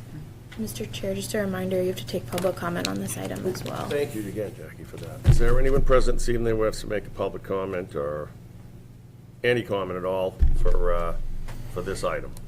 Nope. Very good. Mr. Chairman, I move that we approve the application of Ferncroft Holdings LLC by the principals William Harrison Binney, Stephen G. Binney, Mark Graham, Adam Binney, for a transfer of licenses for the all-alcohol beverage on-premise for the restaurant license, the seasonal license doing business as the Members Lounge, and the seasonal license doing business as the Halfway House Snack and Bar, which are all currently held by SD Management Group LLC, located at 8 to 10 Village Road, Middleton, Mass. I'll second that. All right, we have a motion and a second. Any further discussion? All right, all in favor? Aye. Opposed? None? Passed unanimously. Thank you very There you much, go, we Joe. appreciate it. Good luck. Good luck. Great. Good luck, Thank yeah. you. The Vinnies are here. Thank you. Good luck. Welcome. Yeah. Thanks for coming to the middle. All the bennies. There's a few, it looks like. We're a clannish group, but nonetheless, I'm sure we'll be in at other times for other reasons. Yeah, it's the Scottish thing, so. Good enough. Thank you. Thank you. Yeah, that'd be great. In a couple weeks, though. All right, Yeah, even after town meeting. I'll Thank you make very a, much, everybody. take a motion to close the public meeting. Mr. Chairman, I move that we close the public hearing on the liquor licenses. All right, Second. all in favor? Aye. Aye, none opposed. That ends the open hearing for the liquor licenses. Okay, now, back up to item number 6. Unless we have other deviations we want to make, no? I doubt these folks are here to talk about the budget. So maybe if you want to take, Surplus? take surplus and then we'll come back around to it. All right, then we're going to go from 8 right to number 9 then, as the citizens are here waiting. Discussion on surplus town property, a regroup discussion. We'll talk about the public input on 38 Maple Street, our current Council on Aging facility on Maple Street that is labeled Old Town Hall, but as most people know, it's not the actual town hall. and review and update a schedule for the progress of the other parcels. So I don't know who wants to begin this. Sure, I'll kick it off, Mr. Chair. So, relative to 38 Maple Street specifically, it is a town-owned building constructed just before the Civil War. And it's been town-owned for some time. Presently uses the Council on Aging, but for anybody watching home that is unaware, we are presently building a new municipal campus down the road, which will house, as part of that, a new Council on Aging, leaving this building vacant sometime in January or February of next year. And so we've been going through the process of looking at some of these surplus properties, most recently the police station and the fire station. This week, we're talking about 38 Maple, so we wanted to provide an opportunity for the public to come out, give us your thoughts on it, obviously, and then provide the select board an opportunity to work through some conversation about what they feel would be an appropriate next step for this building. So from there, I'll give it back to you, Mr. Chair, and then in wrapping up the conversation, I can provide just some brief updates on the police and fire station as well. Okay. First, I want to draw attention to the item we got late from the butter. I don't know if they're here tonight, the neighbor, Yeah, Anderson. yeah. Is Faith Anderson here tonight? Okay. Take that on the top of things. I recall your concern was the trees. And, well, clearly, we put them there, so we'll be looking to replace them. Maybe something more reasonable than 10-plus feet. I don't know. Maybe you give them time to grow, but, you know, we'll see what the cost is. So, on Mr. that. Chairman, so for purposes of folks at home, could you describe that letter, and I'm You sure gotta pull it we up may on my have- phone, though. I don't have it on here. thought it was in here. Or if you'd like to speak to it Yeah. while you're here. Yeah, would you, maybe. one of you guys want to speak to that? Just, you know, highlight your letter that you sent to us? Well, it basically is that the town had placed those trees there as a barrier for a parking lot that they needed for the facility of the town hall. And the trees have taken a beating over all of these years. That was 1988. And particularly the ones that are right next to our house. I think you can see from the pictures that I sent Yeah. that most of them are dead Yeah. or have been removed. So, you know, we don't know what the future of the town hall is going to be, but that is a safety issue for us, as well as a privacy issue. Yeah, no, but like I said, that's certainly no problem for where I stand, one of five here, to, you know, to make sure that you're satisfied with the result of that. You're talking like a post, you know, whatever the ultimate disposition is with the building, that we would. Right, and speaking to the future, this is my daughter Rebecca. She is moving in with 3 small children, so, you know, when we had agreed to the parking lot abutting right to our line, is because it would allow for those parking spaces. But now, we know that we could have not agreed to that, because a parking lot has to be so many feet away from your property. So, you know, it was great as a senior center and those kind of things, but whatever the future is might present a problem with a parking lot being that close. So if that could be, you know, remembered when we're talking about this, that would be great. Yeah, no, yeah, duly noted. It makes perfect sense. I mean, now, you know, I wouldn't want to talk about it now where we're not to that point, but certainly when you'll still be here. So when that time comes up, you know, at least personally, yeah, you know, that's, you know, whatever happens with that, you know, the new owner, handler, or whatever will, you know, will give the conditions that your house is, you know, you've been a great neighbor all these years, and that's. It has been good, and the facility was used wisely. So. Yeah. No, that's, I mean, again, I don't know if, I certainly support that, and I don't think that'll be a problem. Thank you very much. Was there anything else from you guys, or? No? Okay. Is there a consensus among the board for me to maybe work with Mr. Goodwin to look into pricing out what it would cost to replace some of those shrubs? Yeah, I was going to both replacing, but also those that are dead, that are on the property, if he and his team could look at doing the appropriate trimming, cleaning, clearing. So in the meantime, you're not looking at dead trees. You know, part of it, we're your neighbor, so we need to be good neighbors. Right. I would like to add one thing to that, though. Looking at those pictures, I do believe, and Superintendent Goodwin would be able to answer this much more wisely than myself, but because of the amount of salt that we have to use to maintain that parking lot, especially where it was COA, in my opinion, that was a lot of the problem that harmed those trees.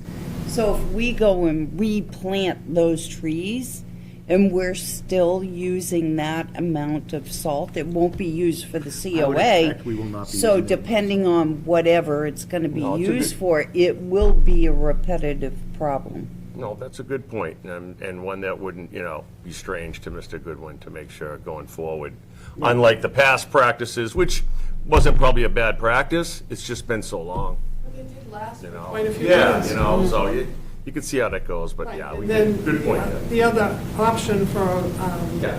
protection was a fence, and if the snow and salt are going to bother the trees, I think more so with a fence, just because when you start to plow, fences fall down. That's right. Yep. No, good So I points. think we also, and you'll probably hear this in the conversation we're going to have forthwith, but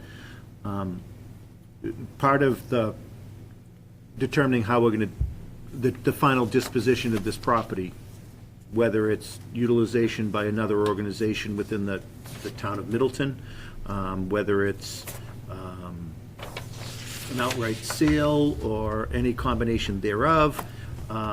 There's been a lot of deferred maintenance that has happened on that building, but it's not just the building's deferred maintenance, it's the parking lot, the retaining wall that butts up against, is that Maple Ridge?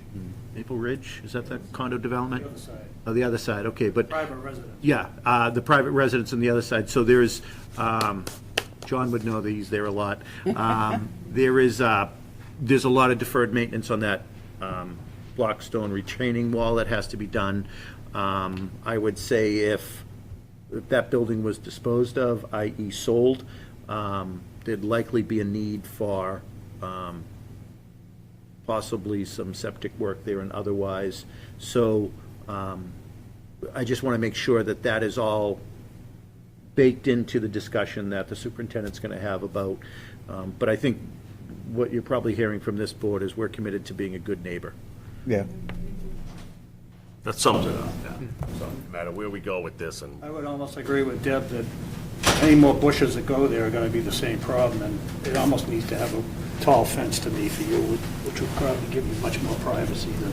It would, but it's very close to the house. Oh, wait. So yeah. the concern there would be that, we're moving in, there's a multifamily, so she would be in that side. So if she looks out a window, she's looking at a fence. But the other And problem. there's only about 3 feet between those bushes and the house. But what happens is you would actually gain more space, because what happens is the bushes, they got so big that people couldn't park on the other side because it became 4 feet or so into there.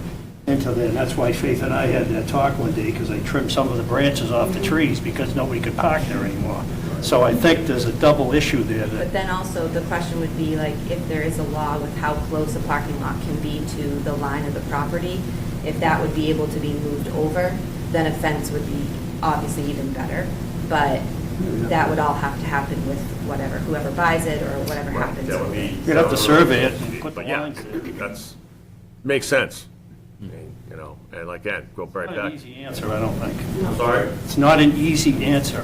It might make sense for us to, before we dispose of it, to remove those parking spots, so then the next person would have to start the process over, go to, possibly, if it was commercial, go to the ZBA for site plan review, and that might, especially if we decide to sell it, maybe we should remove those parking If spots. we removed it before we sold it. Yeah, if Yeah, we yeah. removed before, but, I mean, that's a We already come pre-existing. to the conclusion we're selling it and dumping it off? Is Well, that- no, that's what we're talking about tonight. We're here to talk- that's what we're here to talk Purpose of about. conversation. Yeah. So, Now. the one thing is that lot as it stands is a pre-existing non-conforming parking lot. So, even if the decision of town meeting has to give this board approval to dispose of property. Even if that approval was granted and we disposed of it, that lot would stay as a pre-existing, non-conforming lot. So, but the potential, if, and I have no idea where the discussion's going to go, but if this property was going to be kept in the possession of the town, there'd probably be more control of what any future work looks like there. Exactly. And if it was sold, it would still fall into the realm of a pre-existing non-conforming. I mean, there's a lot of pre-existing non-conforming in this town. It's a very common situation, because what was approved before stays in place unless I'm the not use sure has if- changed. If we were to remove the building's definitely pre-existing non-conforming, but I'm not, if we were to remove and abandon those parking spots, I don't know if they would have rights to put those parking spots back in. I agree with that. I would double check though, but I think if we remove it and reestablish that area as grass and then Right. sold it, I don't think the new owner could make claim. Exactly. Right. That's my You'd point. remove the you'd remove the non-conformance, Right. thus its That part of it. status. There's That's still what I other meant by- nonconformities that would remain. That's what I meant by whatever Right. change of use Right. was Right. made would, Right. but Right. as it sits today, so if tomorrow I'm just saying this out loud, if tomorrow the Council on Aging and the Senior Center moves to our new facility on South Main Street, and another department of the town moved in there, that stays as a non-conforming pre-existing use, even if that septic was replaced or the parking lot was repaved. So I wanted to make sure there was clarity on, if tomorrow a new owner came in and wanted to revamp everything, then there would, more likely than not, there would be a second bite at the apple, so to speak, of the decision that you approved or signed off on years ago of the lot being expanded. Yeah, I think I have a letter to that effect. I have to find it, but with Ira Singer, another town administrator. Okay. Okay. Could Thank you, we, ladies. Mr. Chair, could we zoom the conversation back out in a Yes, broader we view? can. Thank Go you. to the overall. All right, so back onto the matter at hand, which is the regroup and discussion of the proposed disposition of 38 Maple Street. So where are we with any public input other than what, not to put you on the spot, but other than what we were aware of? Has there been anyone here that wants to speak now? Been some comments on social media. Yeah. Okay, so we have anyone wants to get up now and give their thoughts on? Sure, thank you. Bringing the big guns with you tonight, huh? She brought the old lady. Yeah, have a seat and then just, we're over there, that's more comfortable, that's fine. George, just don't put me in the Rocking chair. I promised her I wouldn't put her in the rocking We won't do that. How are you?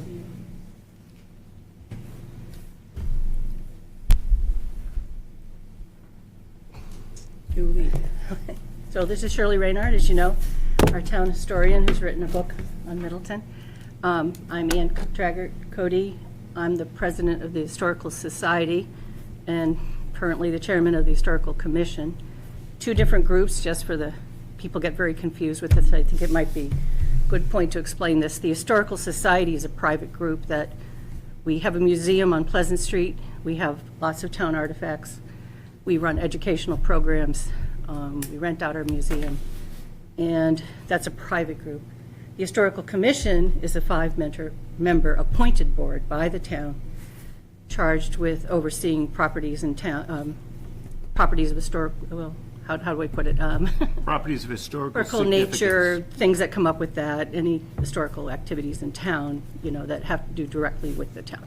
So two very different things, just to be clear, because that's going to enter into the discussion. People get very confused by that. So I was at the meeting about a year or two ago when we first started talking about this, and we had mentioned a reuse of the Old Town Hall. And it was kind of made clear to us in order to save that building, we would have to do something with that building.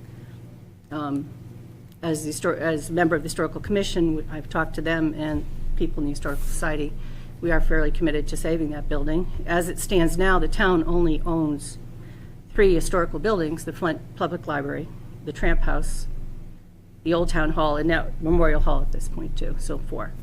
All the rest are in private hands. So we really don't have a lot for a town of our size and age and importance. We really don't. So we find it's fairly important to save this building if we can do that. We talked about a couple of different options for that. In discussion with our members of the Historical Society, we were willing to talk about moving the town's artifacts into that building, mostly downstairs, and our vision for that building is really to revert it back to its original use. And the original use of that building back in the 1800s was as a town meeting space. It was a social space. There's a lovely description in Laura Watkins' book about that, and things that it was used for, everything from dances to socials to talks and education. A lot of towns have done that. A lot of towns have come up against this exact same problem with these buildings, these old town halls, and have turned them, like the town of Andover, Newbury, Byfield, have turned these buildings into real social spaces where they actually make money off of them by renting to music groups and theater groups and have educational programs. And we kind of see that happening for us too. We feel that we could steward our artifacts, take care of them, provide educational programs. We meet there only once a month. I'm sure we could make the upper part into a space where a lot of groups have already expressed an interest to us about that, especially the theater and art groups, about using that space. So it really is going to go back to what it used to be. We do have this lovely museum down on Pleasant Street, and I know that Justin, I think Brian has alluded to the fact that we're looking to maybe expand behind the library and make that a nice community space, and we are willing to trade in that regard. So way back when, we already have a deal with the library and the town to use our parking spaces, but we would be willing to even give the town the building and trade for using the Old Town Hall to save that. Now, of course, we can't afford to upkeep that building, but if you're willing to take it in trade, that's something I think we could kind of work out. The nice part about this now is at this point, you use that building daily. It does cost a lot. We would not have people in there daily. So the cost of running that building would be considerably less than it is now. We know we could probably, hopefully, find CPA funds and things to retrofit it to get the artifacts downstairs. And with community help, I think it can be done. And it's kind of where we're at right now. Would you be willing to sell the current building and use those funds to, rather than the town take it, just sell it and dedicate those funds to some of the cost of renovating this building? We could, though I think as But a I think community. we'd lose parking. Right. I think as a community building, it should be in the town hands because we would use it for town purposes. But we've decided, I think, that we're going to raise the fire stations for parking, so that would replace. Potential parking. Yeah, but it also could be a patio area, It would look much nicer as a patio area, a green space. You mentioned that there's a private aspect of a group. Historical Currently. Society is a private group. Are there any nonprofit groups or anything like that? That would also be interested? No, that is currently in place, that tend to be those kinds of things, I'm sorry, in the building? as a part of the Historical Commission. Is the Historical Society a nonprofit? Historical Society is a private nonprofit. Yeah. Historical Commission is a town board. Right. Right, so what are you asking? No, I'm saying as a nonprofit, I know we're doing the rail trail, there's all sorts of avenues to generate funds. Oh, and yeah, raise absolutely, money that- absolutely. Yeah, there's CPA funds, there's all sorts of groups. I think if, people could get into that, yes. I think there would be ways to get, other towns have done this Yeah. well, and it works. That could go quite a ways in. It works, And, keeping a building, keep the lights on. Absolutely, and that's why other towns have done this, yeah. Yeah. And actually, they make money. If it's not a big space, I grant you, not as big as like Andover's, but Right.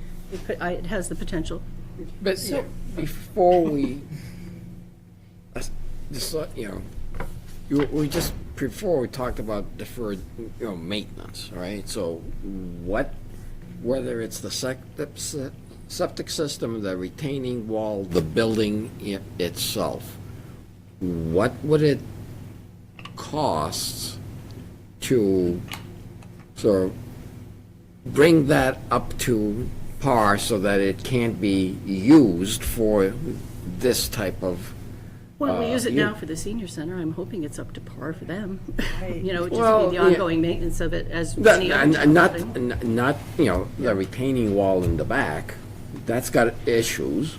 Yeah, There was money appropriated for that at the town meeting. true. No, there is, I mean, we also appropriated money to Tramp house. repair the Tramp house. the front roof. stairs that we decided to defer because we were asking the townspeople for millions of dollars for a new facility. So, I mean, I think, here's the real, I think we've all kind of entertained, like, if we sold the property, like, what would we get for it? I think, honestly, I think it would be a difficult property to sell. Yes. Because, like, what is it going to be used as? Plus, the tramp house is out back now. I didn't mention that, No, but no, no, that's a I- very critical factor. Yep, That is, I agree with you It's not an easy completely on building that to point. move, yeah. So, my point on, if the decision of the town was, we're gonna sell the property, I think we would struggle to find an buyer. appropriate buyer, because when the town sells property, we have the ability to put on whatever caveat we want that private sellers really can and don't, that will sit with that property on its deed forever. Like, we could state that, we could state that the outside of that building has to look the same forever.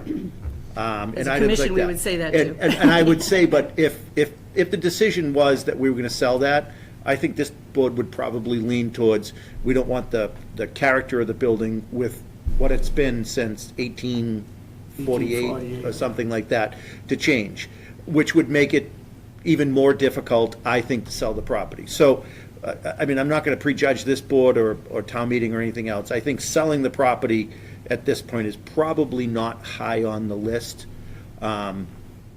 unless somebody can prove to me that there's a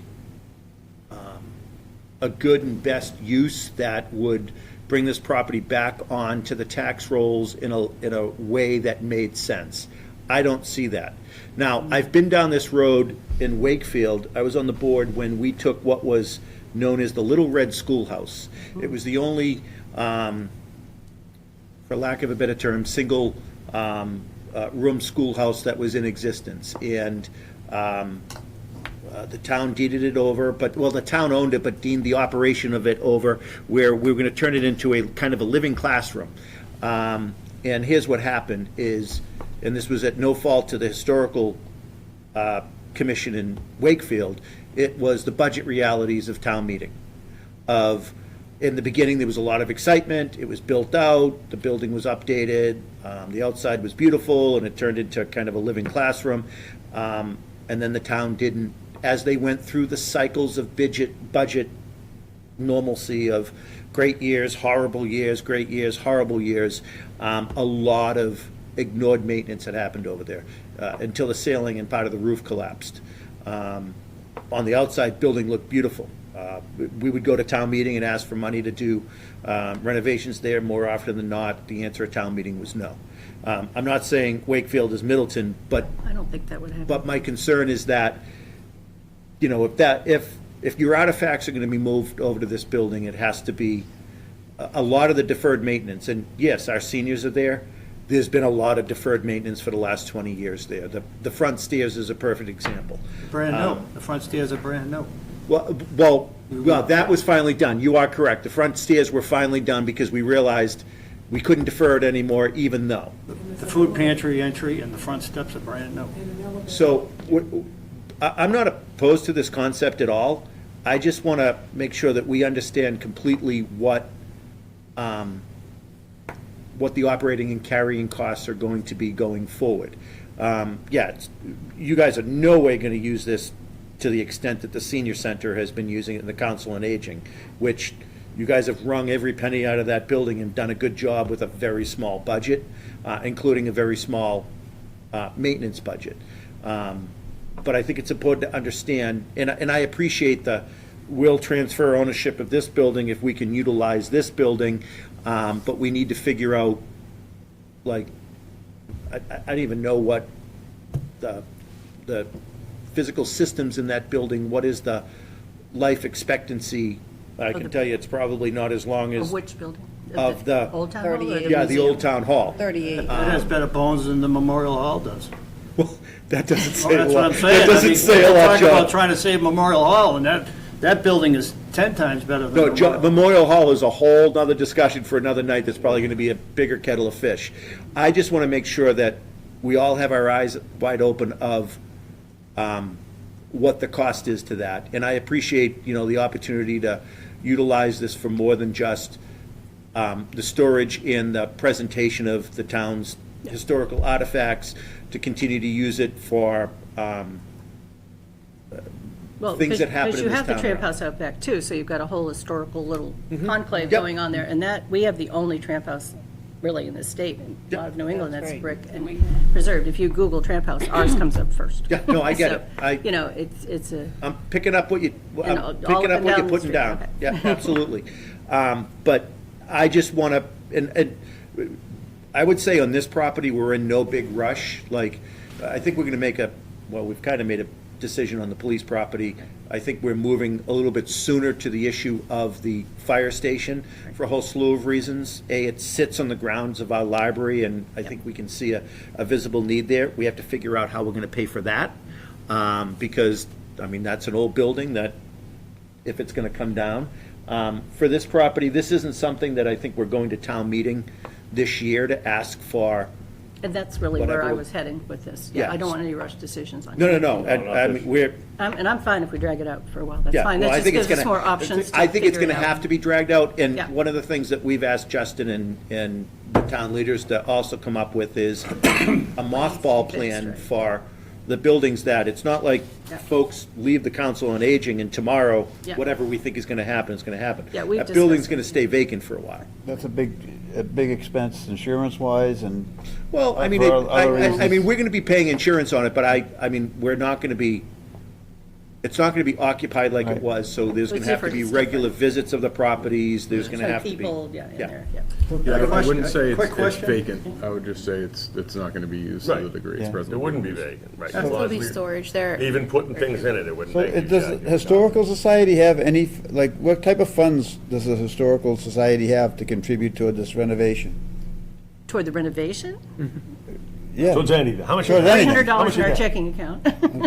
So for me, But- to support this, I would have to see a commitment to sell, because you own the other the building. building. If there was a commitment from the Historical Society what to I've been sell talking that about. building and use those funds toward this, then I think I could support it. Absent that, I don't think I could. We told people that we were gonna sell some buildings when we asked them for the money for the new facilities. This was one of them. If we're gonna keep this, I think it's a trade-off that we sell your current building.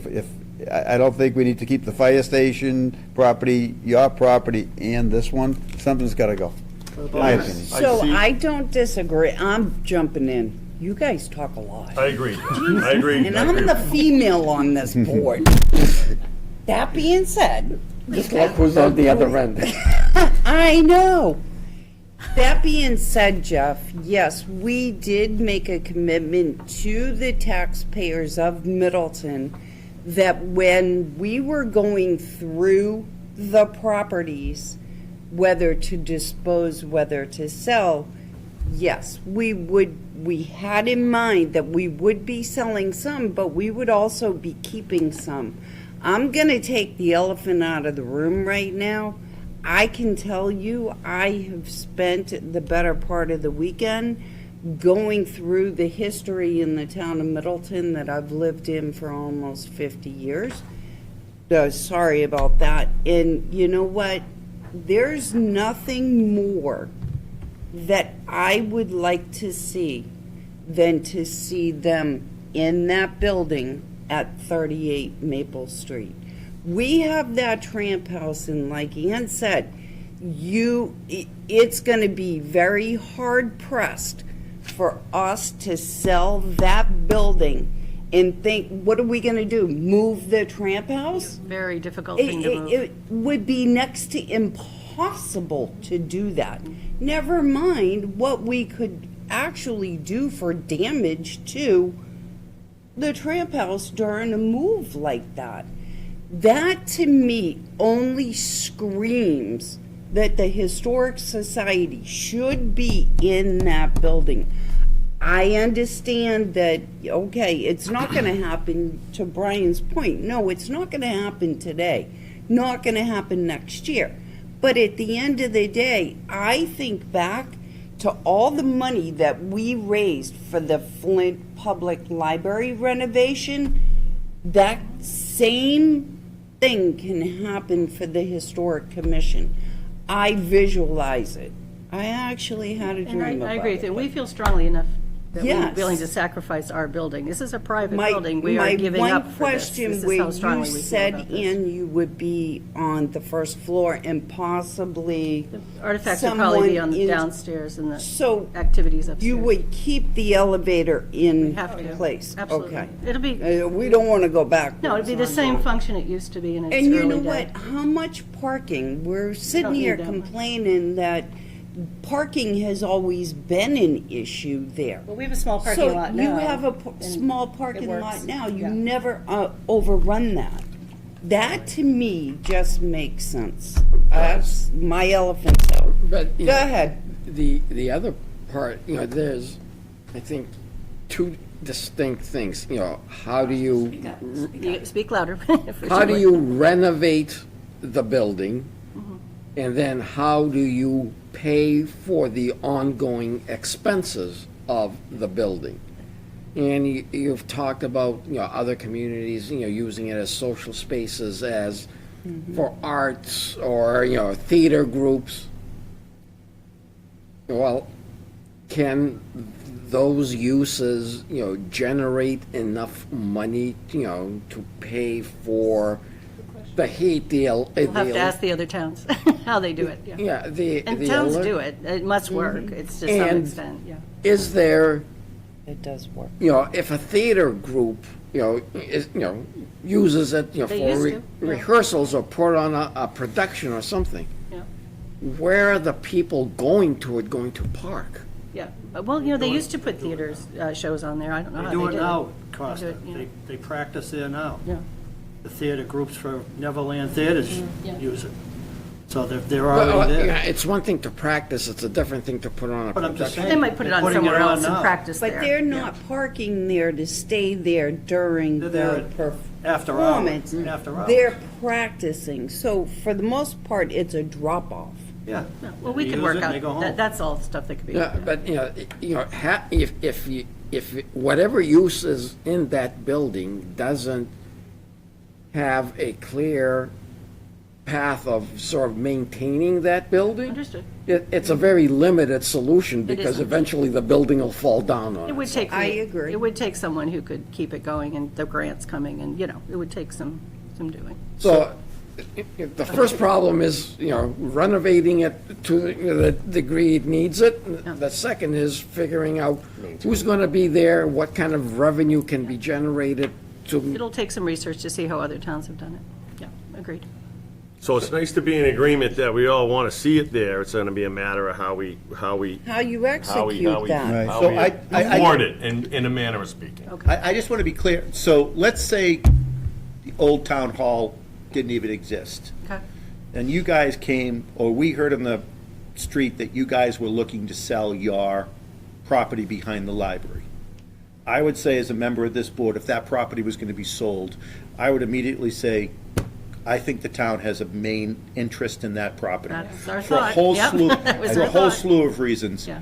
Parking at the library, because some of the spots, some of the Right, they spots don't- that are used for parking at the They don't library right create any now more land. actually go with that property. So, and we've done that in the past, and town meeting has very strongly supported. Perfect example is the Lois Lane building. Right. Like, if that property was sold to a private owner, that property would be different. And what did we get out of the Lois Lane building? A much better aesthetic at that library, but more parking. Now, we may be able to deal with some of this on the fire department side of this.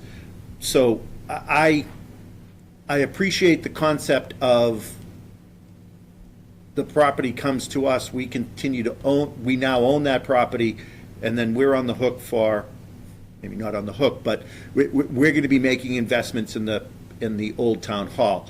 I would not want to see your current building sold to somebody else and us lose parking, but also lose what is behind that library.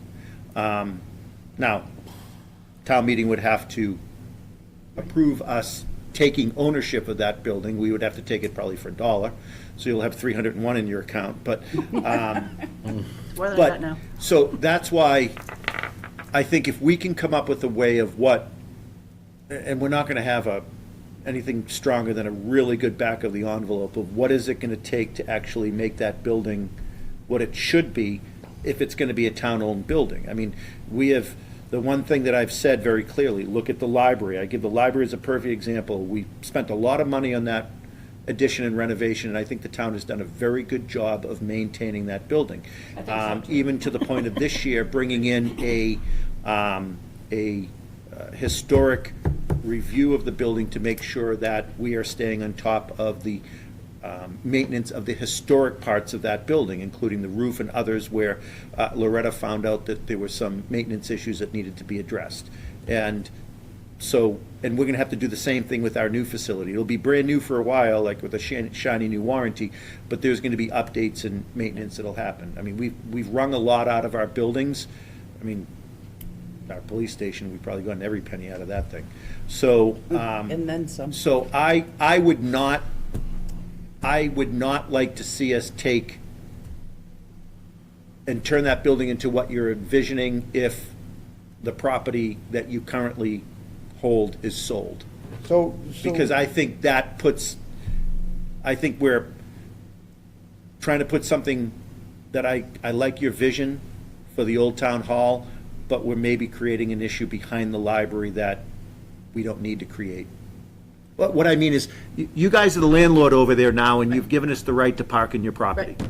If that is privately owned, that right's gonna disappear. Right, exactly. So what property, what is the property line of, We owned the building, and when the library was expanded, they were having trouble meeting their parking spaces, so my father set up a deal with the town to, the town so uses the before parking spots. some of the in spots before the pathway are owned by your building? There's like a pathway that you walk from your building. We own that too.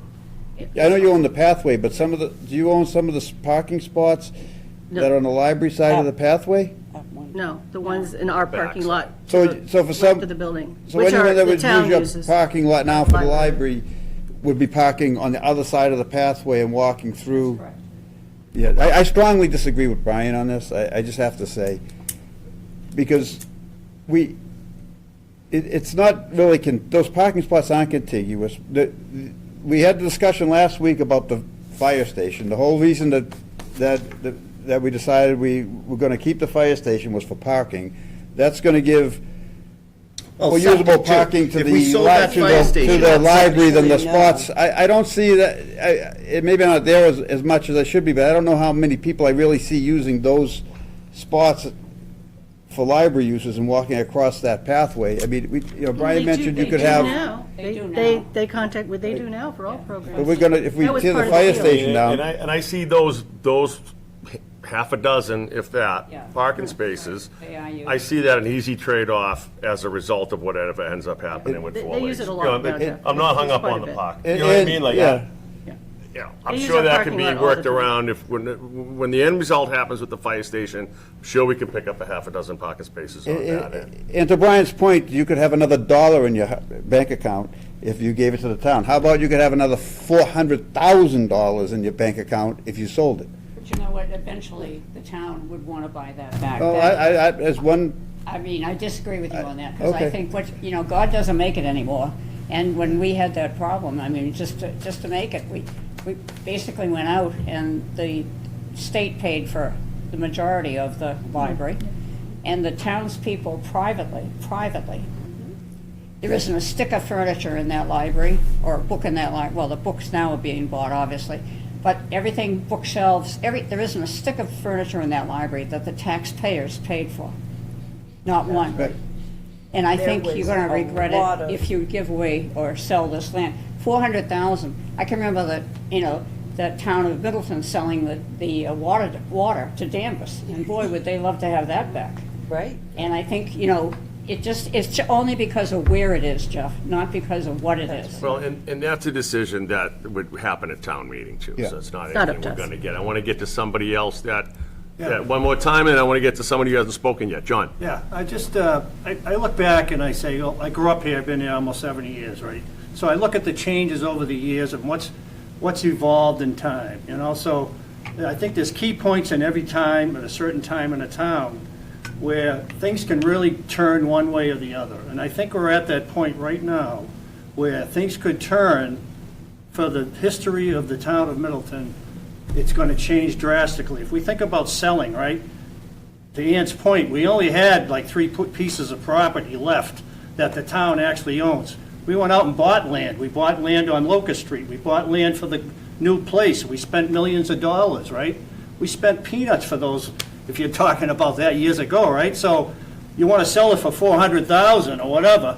Where does that money go? If you sell that property, say you sell the police station, does it go in the general fund? Yes. Yeah. So it goes into general fund, it gets absorbed into the budget, which is a good thing, but in the long haul, that $400,000 is gone overnight or whatever. So the history, everything goes quick, but that money, the history goes quick when you sell it, but when you keep it, you maintain that history of the town from 1848 to now. You can keep adding the things that, Ann and her committee have done over the years, right? Have made a beautiful historical museum.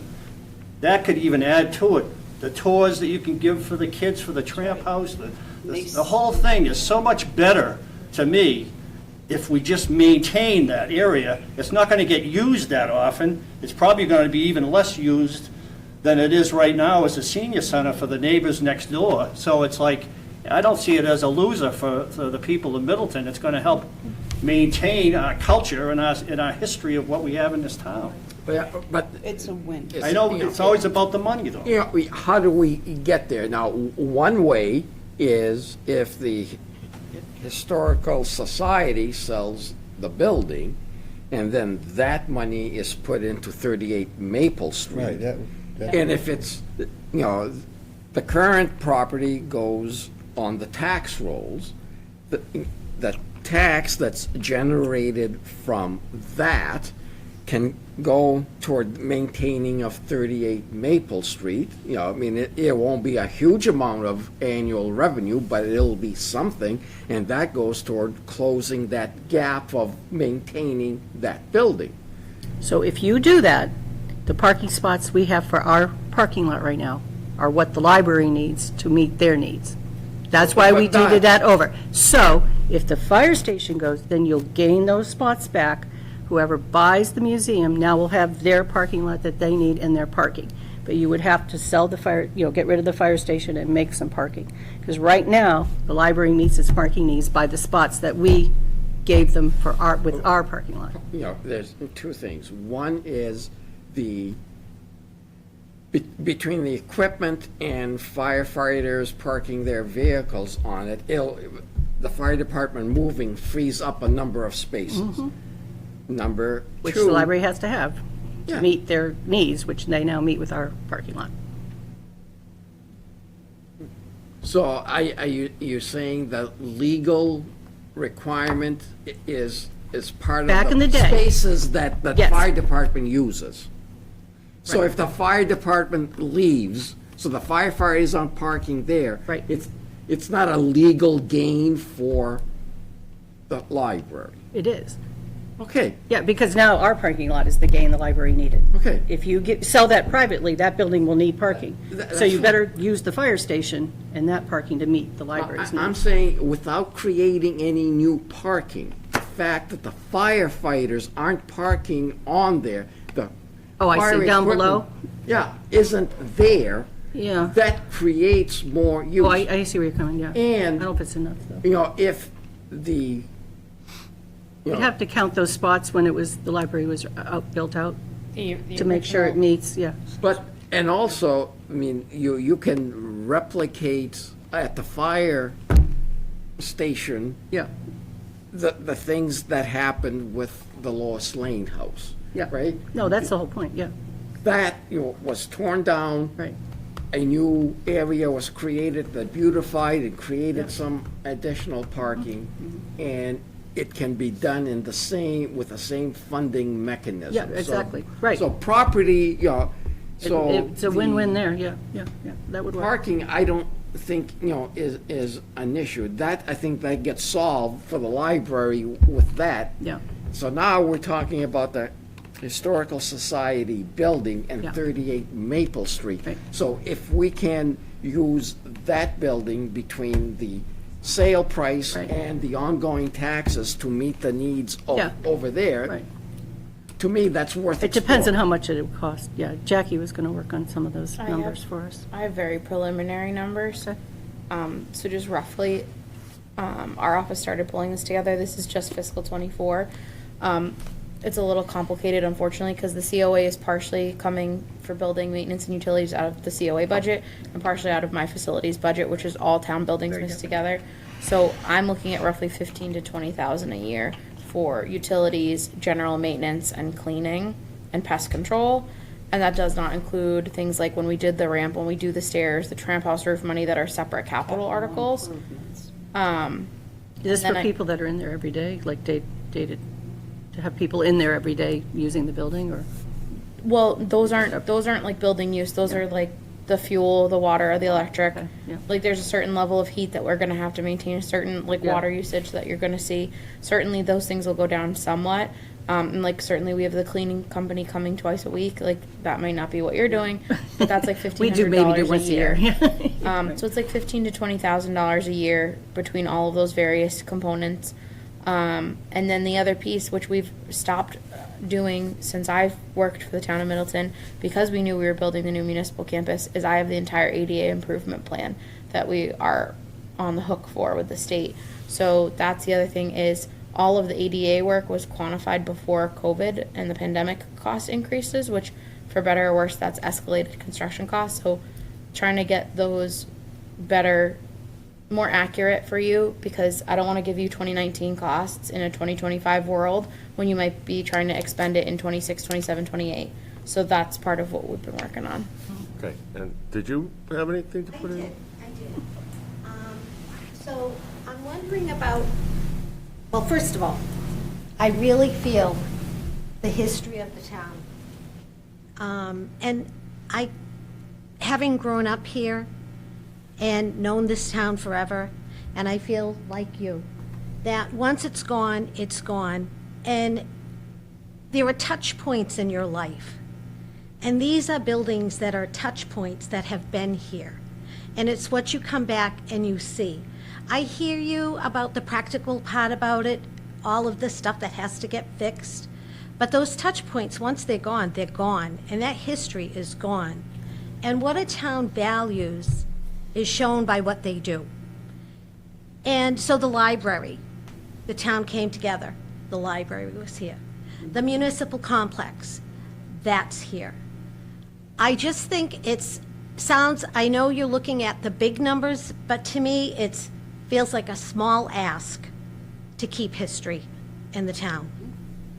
And I wonder about the community. Is it community preservation? There's funds, yeah. There are funds in the community preservation. I forget the other part of that. Act. Okay. It's like, I knew it was good. Where is that money? And how could that be used for our historical buildings in our town? And as far as the museum, to me, I look at that with the library and the museum as a beautiful green space. And in the summer, you see parents out there, or the chairs that are put out for the families to come and sit on the grass on the other side of the library. The library has 15 programs booked out there on the lawn this year. Right. Yeah. So Coming to up. me, to get rid of that, the museum, I think that would be a loss as well. That is an important part of that area.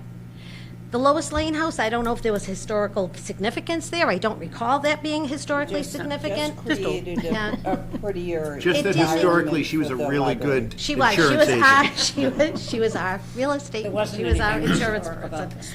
No, she really was. She was a good lady. So, but is that building How old is that Ni- building? 1974. Yeah. It's just a cinder, It's it's just not a that cinder it's- block building. It's Yeah. not so much the building itself, but when you put that with the library, you increase that area around the library to be more inviting for people who come and use the library. So for me, I think that would be a loss as well.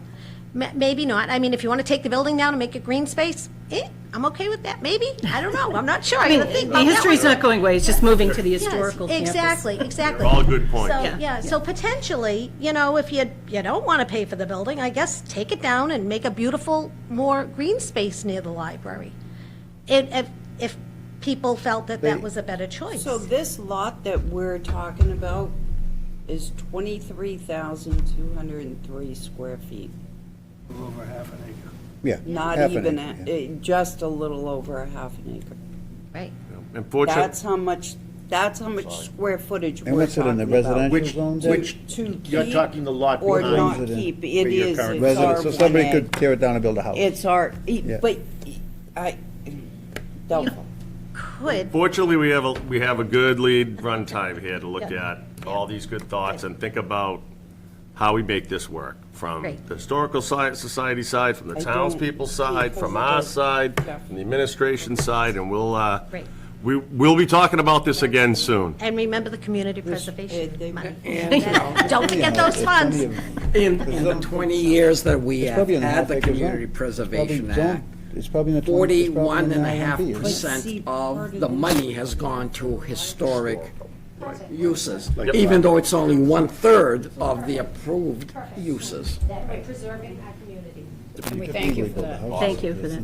Even though the trampoline house needs that roof. That original museum was Shirley, built thank you, Ian, by the thank you very community. much. We'll talk again. Okay. The community built that. The community built that museum back in the 70s because my dad was a big part of that raising of the money to build that building. And also Ray Farnsworth, all the people around town volunteered their time to put in to build that place.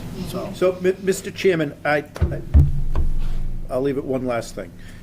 My position is, I do not want to sell the old town hall. I agree. I think, as I said in my earlier comments, I don't think there is, to your point and your point, when it's gone, it's gone. I don't think there is a reasonable amount of money that would be coming from the sale of that property, given to what could be put there, nor do I think that the future tax revenue would be such that it makes sense for us to sell this. Now, prior to Ann, you and others coming in and proposing this, one thing that I was not in favor of is us becoming a landlord and renting this out to some organization that wanted to run yoga classes there or something. I did not want to see the town become a landlord in a building because I just didn't think it was the right thing to do. If we are going to become a landlord, I'd rather it be a landlord for a group like yours. I think we have to figure out how that works and how it's sustainable and the deferred maintenance and the ADA piece, because this will still be a town building used with both the not-for-profit historical society and the town's historical commission. That's correct. So given that point, Jackie and Justin and others will kind of do their magic, but I just want to be on record. I don't want the building sold. And when we started this process, before I thought that you all or another entity of the town would have a use for that, I was like, we should sell this, knowing that it was going to be really hard to find the right I site. was there, yep, I got it. May I add another quick comment? Sure. The parking lot at the Old Town Hall is used for a community as well, because like the Pumpkin Festival, a lot of cars park there to walk up town. That's true. And other events, that's used as parking. True. And the sidewalk is very dangerous. Yes. For those carved pumpkins, for the carved pumpkins at your house. Which we also gave, That we also tradition gave continues. tours of the Tramp House during the Pumpkin Festival. It Thank was you, very everyone, popular. for that, all right? I'm interested, we have, there's no decision on this tonight, but a lot of good thought, a lot of good talk. No votes on this. All right. Next. Well, we got to talk about the schedule for the Oh, other I'm properties. sorry, you review the schedule, Justin. Update. Did you have you updated it? Yep, thank you, Mr. Oh, Thanks a lot for listening. The only thing I've learned about getting older is I listen twice as much as I talk, as you saw tonight. I really appreciate you listening, you know, just listening. We'll do it more. Some people come in with preconceived ideas, and this is what it's going to be, and to hell with that. Excuse my language, but anyway. But, no, really, I think listening is the big thing, and I've seen that all of you have listened. Thank you for coming in. And I appreciate it. Thanks Thank you, for your Shirley. time. Thank you. Good to see you, Shirley. Thanks for your thoughts. Justin. Nope, absolutely. So just a couple notes to close this out. So upcoming, we're taking a little break from this. We've kind of been chugging through one meeting after another. We're going to take a breath, allow ourselves some space to get through annual town meeting, and then pick up the conversation again on May 20th with the Memorial Hall parcel. So mark your calendars for that one. In terms of the two properties you've already discussed for the police station, we have we are on schedule for your April 22nd meeting to have an appraisal in hand for that property, and then we'll have a known price going into annual town meeting as planned. And for the fire station, we did meet with a structural engineer Wednesday of last week. Me, Jackie, and the chief. Who snuck out. And we walked through the building top to bottom. It's a reputable firm, and they had a lot of considerations for us to chew on right off the bat.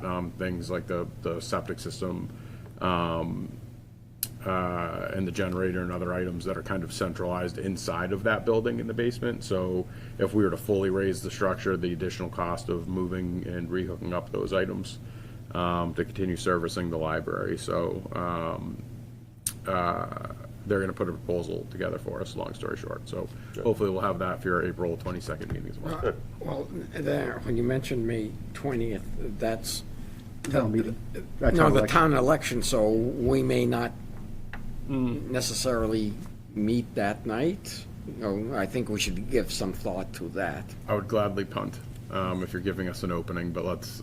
I actually think we should punt to a later date because the polls will be closing after this meeting starts, and I think, well, this is the site that we've gotten the most input on, which I'm not surprised by. So far. I think we're going to get a lot of input on Right. Memorial Hall. Memorial. And it's going to be varied input, both the butters and, because that's probably the building that folks are most attuned to. So I'd actually recommend we punt that to maybe the meeting following. So then maybe we can shift the entire schedule down. We'll move Memorial Hall to June 3rd, Locust Street to June 24th, and then the glue factory sometime in July.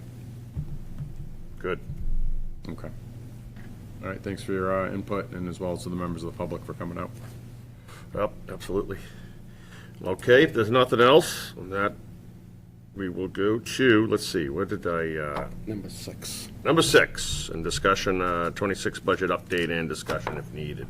Where are we on that, Justin? Thank you, Mr. Chair. So there are no changes of note on the town side within the budget at this point in time. I did make reference earlier in the day to an email just talking about tightening up some of the language in the warrant relative to the purpose for some of the articles. And for the schools in particular, we've been waiting on some feedback from them to see exactly how they would want it worded.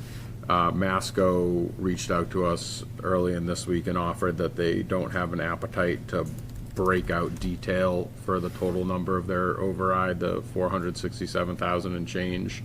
And they also didn't offer a purpose, so I drafted one on their behalf, and then have since reworked it since I distributed it to the board earlier. Has Masco taken the same position with the other two towns, that they're not going to provide detail? Yep, so I reached out to the communities of Topsfield and Boxford, the town administrators over there, and they have not received detail over there either. So are we supposed to, I mean, if somebody stands up on town meeting floor and says, what does this override cover? Like, what would happen if the override doesn't pass, We have i.e.? no knowledge. Well, someone would, from school committee, would need to get up and attempt to answer questions. I'd also say, at the risk of being, confusing and vague on you writing this, the purpose, I don't want us putting words in their mouth either. I agree with that, and I share similar concerns, and so I did loop in everybody on that email chain that includes Dr. Harvey, the superintendent over at Masco, as well as all of the Middleton representatives.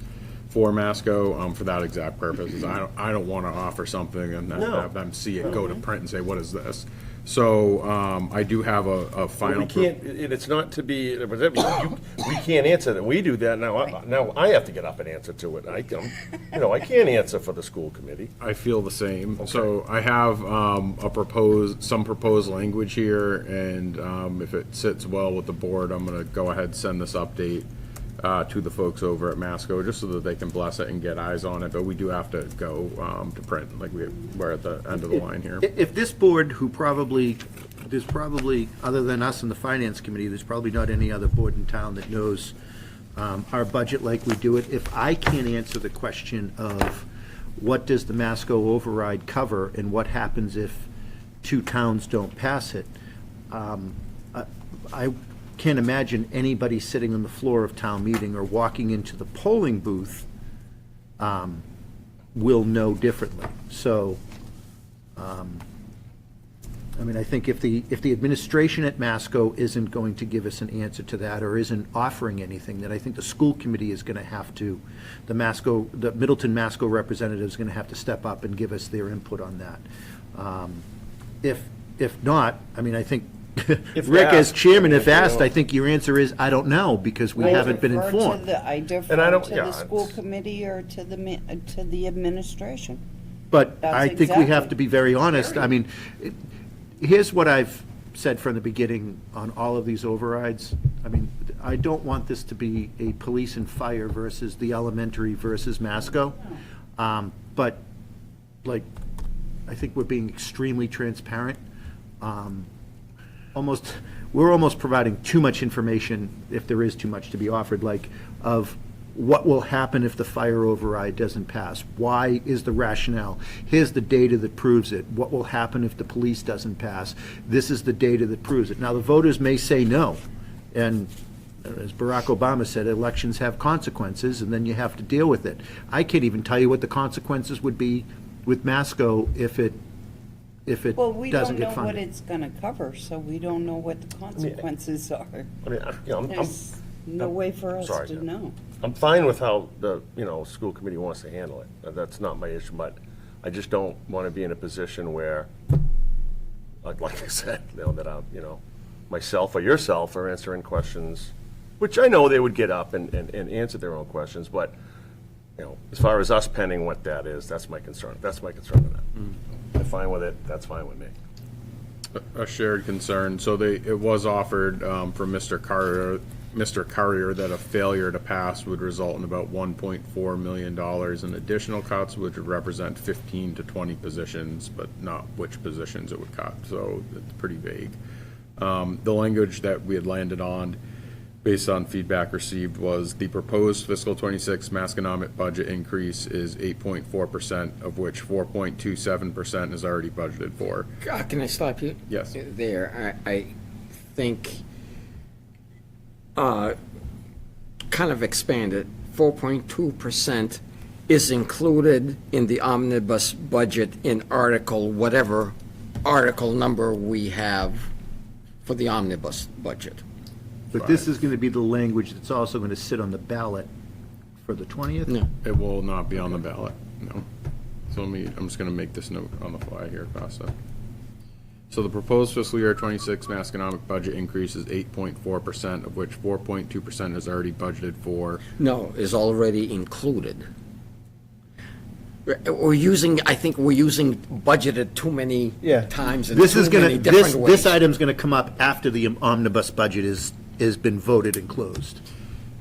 Correct? Okay. In the order of our Yep, warrant? correct. Okay, so, sorry, one more time. The proposed fiscal year 26 Masconomic budget increase is 8.4%, of which 4.27% is already included in Article 5. The omnibus The omnibus budget, yeah. I would probably, I would spell that out, Yeah, yeah, Article yeah. 5 omnibus Of the budget. omnibus budget.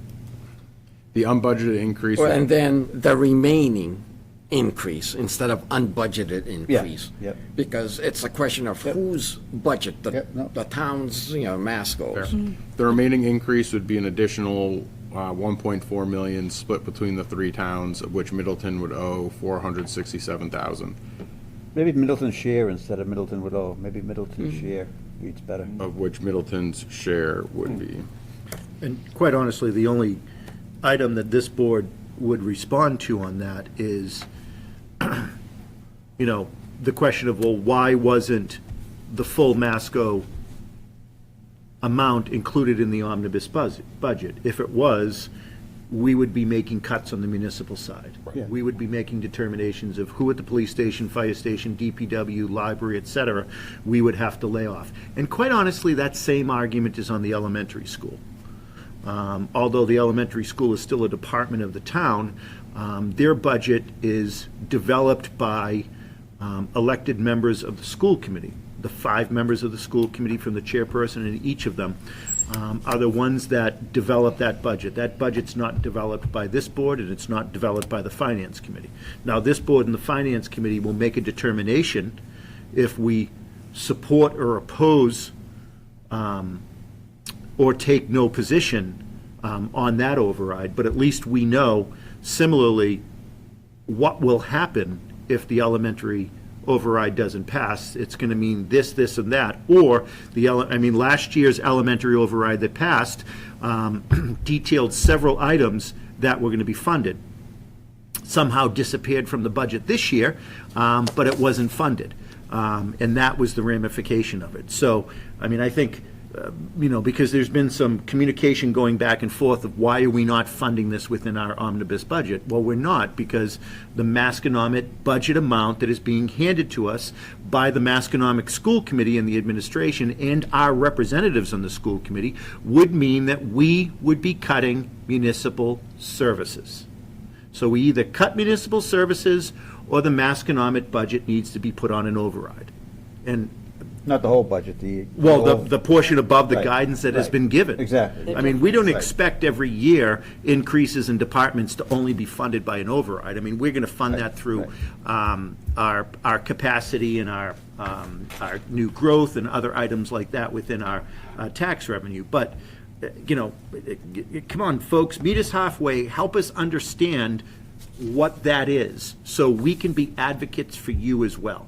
Because I don't want this to be an us versus them, police and fire versus education. It shouldn't be that way. And so in closing on that language, additional information relative to the proposed fiscal year 26 Masco budget can be found at website. The funding under Article 8 is contingent on the passage of a Proposition 2.5 override vote that will appear on the May 20th, 2025 annual town election ballot, requires a simple majority vote at town meeting, and on May 20th, 2025 ballot question. So thank you for the input. I'm going to go ahead and forward this on to broadly everybody on the Middleton team at Masco, just so that everybody gets their eyes on it, and just let them know this is, is there anything here that, jumps out at you? And if not, we're going to print with it. Okay. So, okay. So that aside, the remainder of the municipal side budget seems fine. We're still working out some wrinkles with the folks at the elementary school relative to some of their language, but they've gotten a lot of materials to us today. We're still working through at the buzzer. And then I would say it may be appropriate for your upcoming April 22nd meeting just to put this on again as a placeholder on the agenda, just to address anything that comes up. Late breaking in advance of town meeting. We have an exact dollar amount from the elementary school now, right? For the Correct, we do. It's the same dollar amount we anticipated. It hasn't And their changed. desire to remove the roof, is that any instance to look for a fall on their part? Are they going to be looking for a fall, or are they ready to No, ride that'll into go next year? That'll go to the annual next year. a year later. So can we get some type of written communication from the elementary administration that they have received clear communication from the school building authority that in a May 2026 vote, both at town meeting and then in a ballot question, will suffice? What I don't want is us to be looking at a fall 2025 special town meeting and then a fall 2025 special election to cover that. And I know that SBA is trying to be more accommodating, specifically to towns that have earlier town meetings, like we're in May. Some towns have already buttoned up and closed their town budget. Imagine that, Justin, having it all be done. What a blessing. However, I want to hear clearly from the superintendent and the assistant superintendent that the i's have been dotted and the t's have been crossed. Yeah, I agree that, 100%. Yeah, and I'm thinking in terms of that because the costs are gonna, costs of approving something this year, right? I mean, next spring, looking at paying for a roof is more than it is. Well, the project I mean, wouldn't is it- start or is it not? earlier. This is all about, we have to fund the full cost and then SBA reimburses us. Right. So, I mean, the cost But of we were basically. looking at we knew what our number was, no? No. Oh, we do, okay, all right. We don't have a firm number. Okay. That's what this Okay, will get developed in time for the Got it. next annual town meeting. okay, got it. I just want to make sure that we are not going to be looking at a fall 2025 activity by SBA. I just want to hear it. Right. That's what I was looking at. I will reach out to Dr. Morrison just to confirm that via email. So nothing else at this time. We'll put it on April 22nd again, just to review. All right, thank you. All right, if nothing else, then let us go and take a review of the 5 o'clock start time. Has there been more input than we've heard? I've only heard the one tonight.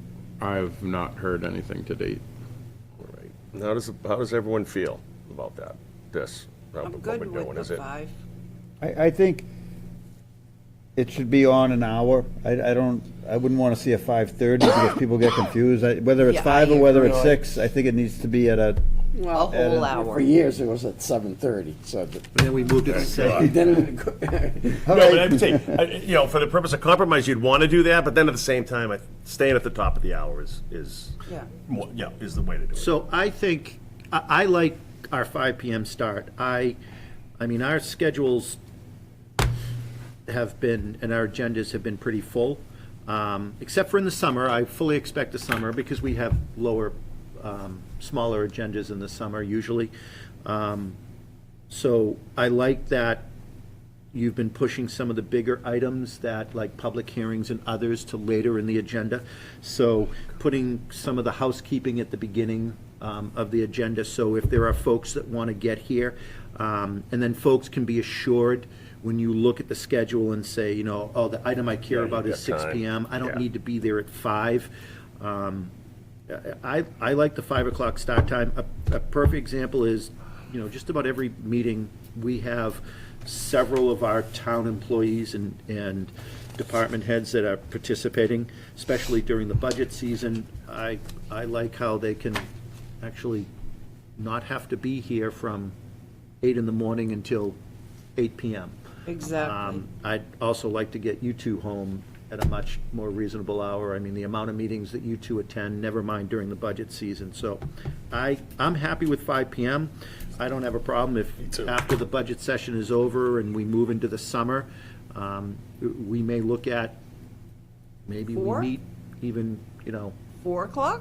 no, I was saying during the summer, maybe we look at like those really months where we have very limited schedules of, are there other items that we can pull in that we kind of do in the fall? So we can handle those items, but I like 5.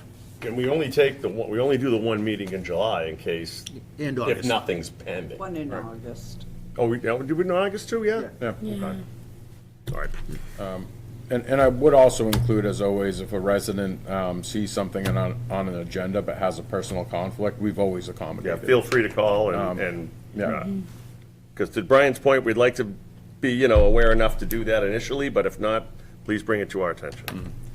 Okay. Well, I mean, the other thing, I don't know if this could work, is moving public comment later on. So if somebody, wants to come and say something, but, they're rushing, to get here, if it was It's not a bad idea. later on. Try that, see how it goes. So maybe we could kick off the 6 o'clock hour with public comment. I think that was more Ms. Anderson's point. It wasn't, it was more that, Yeah. just being where that is. Personal.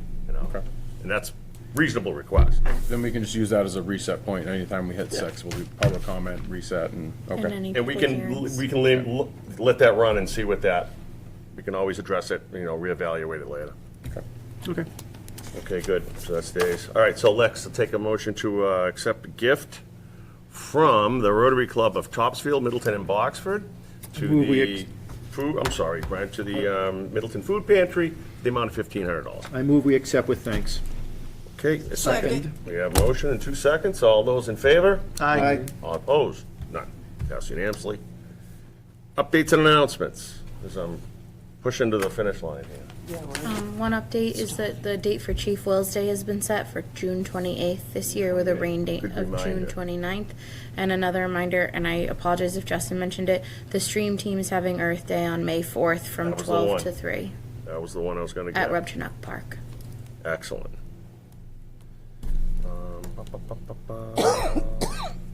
Let's see here. Oh, another one. Okay, that is it. I don't have anything else. If nobody else does, I'll take a motion to enter executive session to discuss strategy with respect to litigation. An open meeting may have detrimental effect on bargaining and litigation position of the public. Chairman, I move we enter executive session pursuant to General Law, Chapter 30A, Section 21A3, to discuss strategy with respect to litigation. We will not return to open session. In a second? Second. Thank you, sir. Deb, if you would a roll call vote, please. Brian, Yes. Costa, Yes. Rick, Yes. Jeff, Yes. and I am a yes. Okay, so again, that'll adjourn our open session. We'll be entering executive session and not be returning to open session.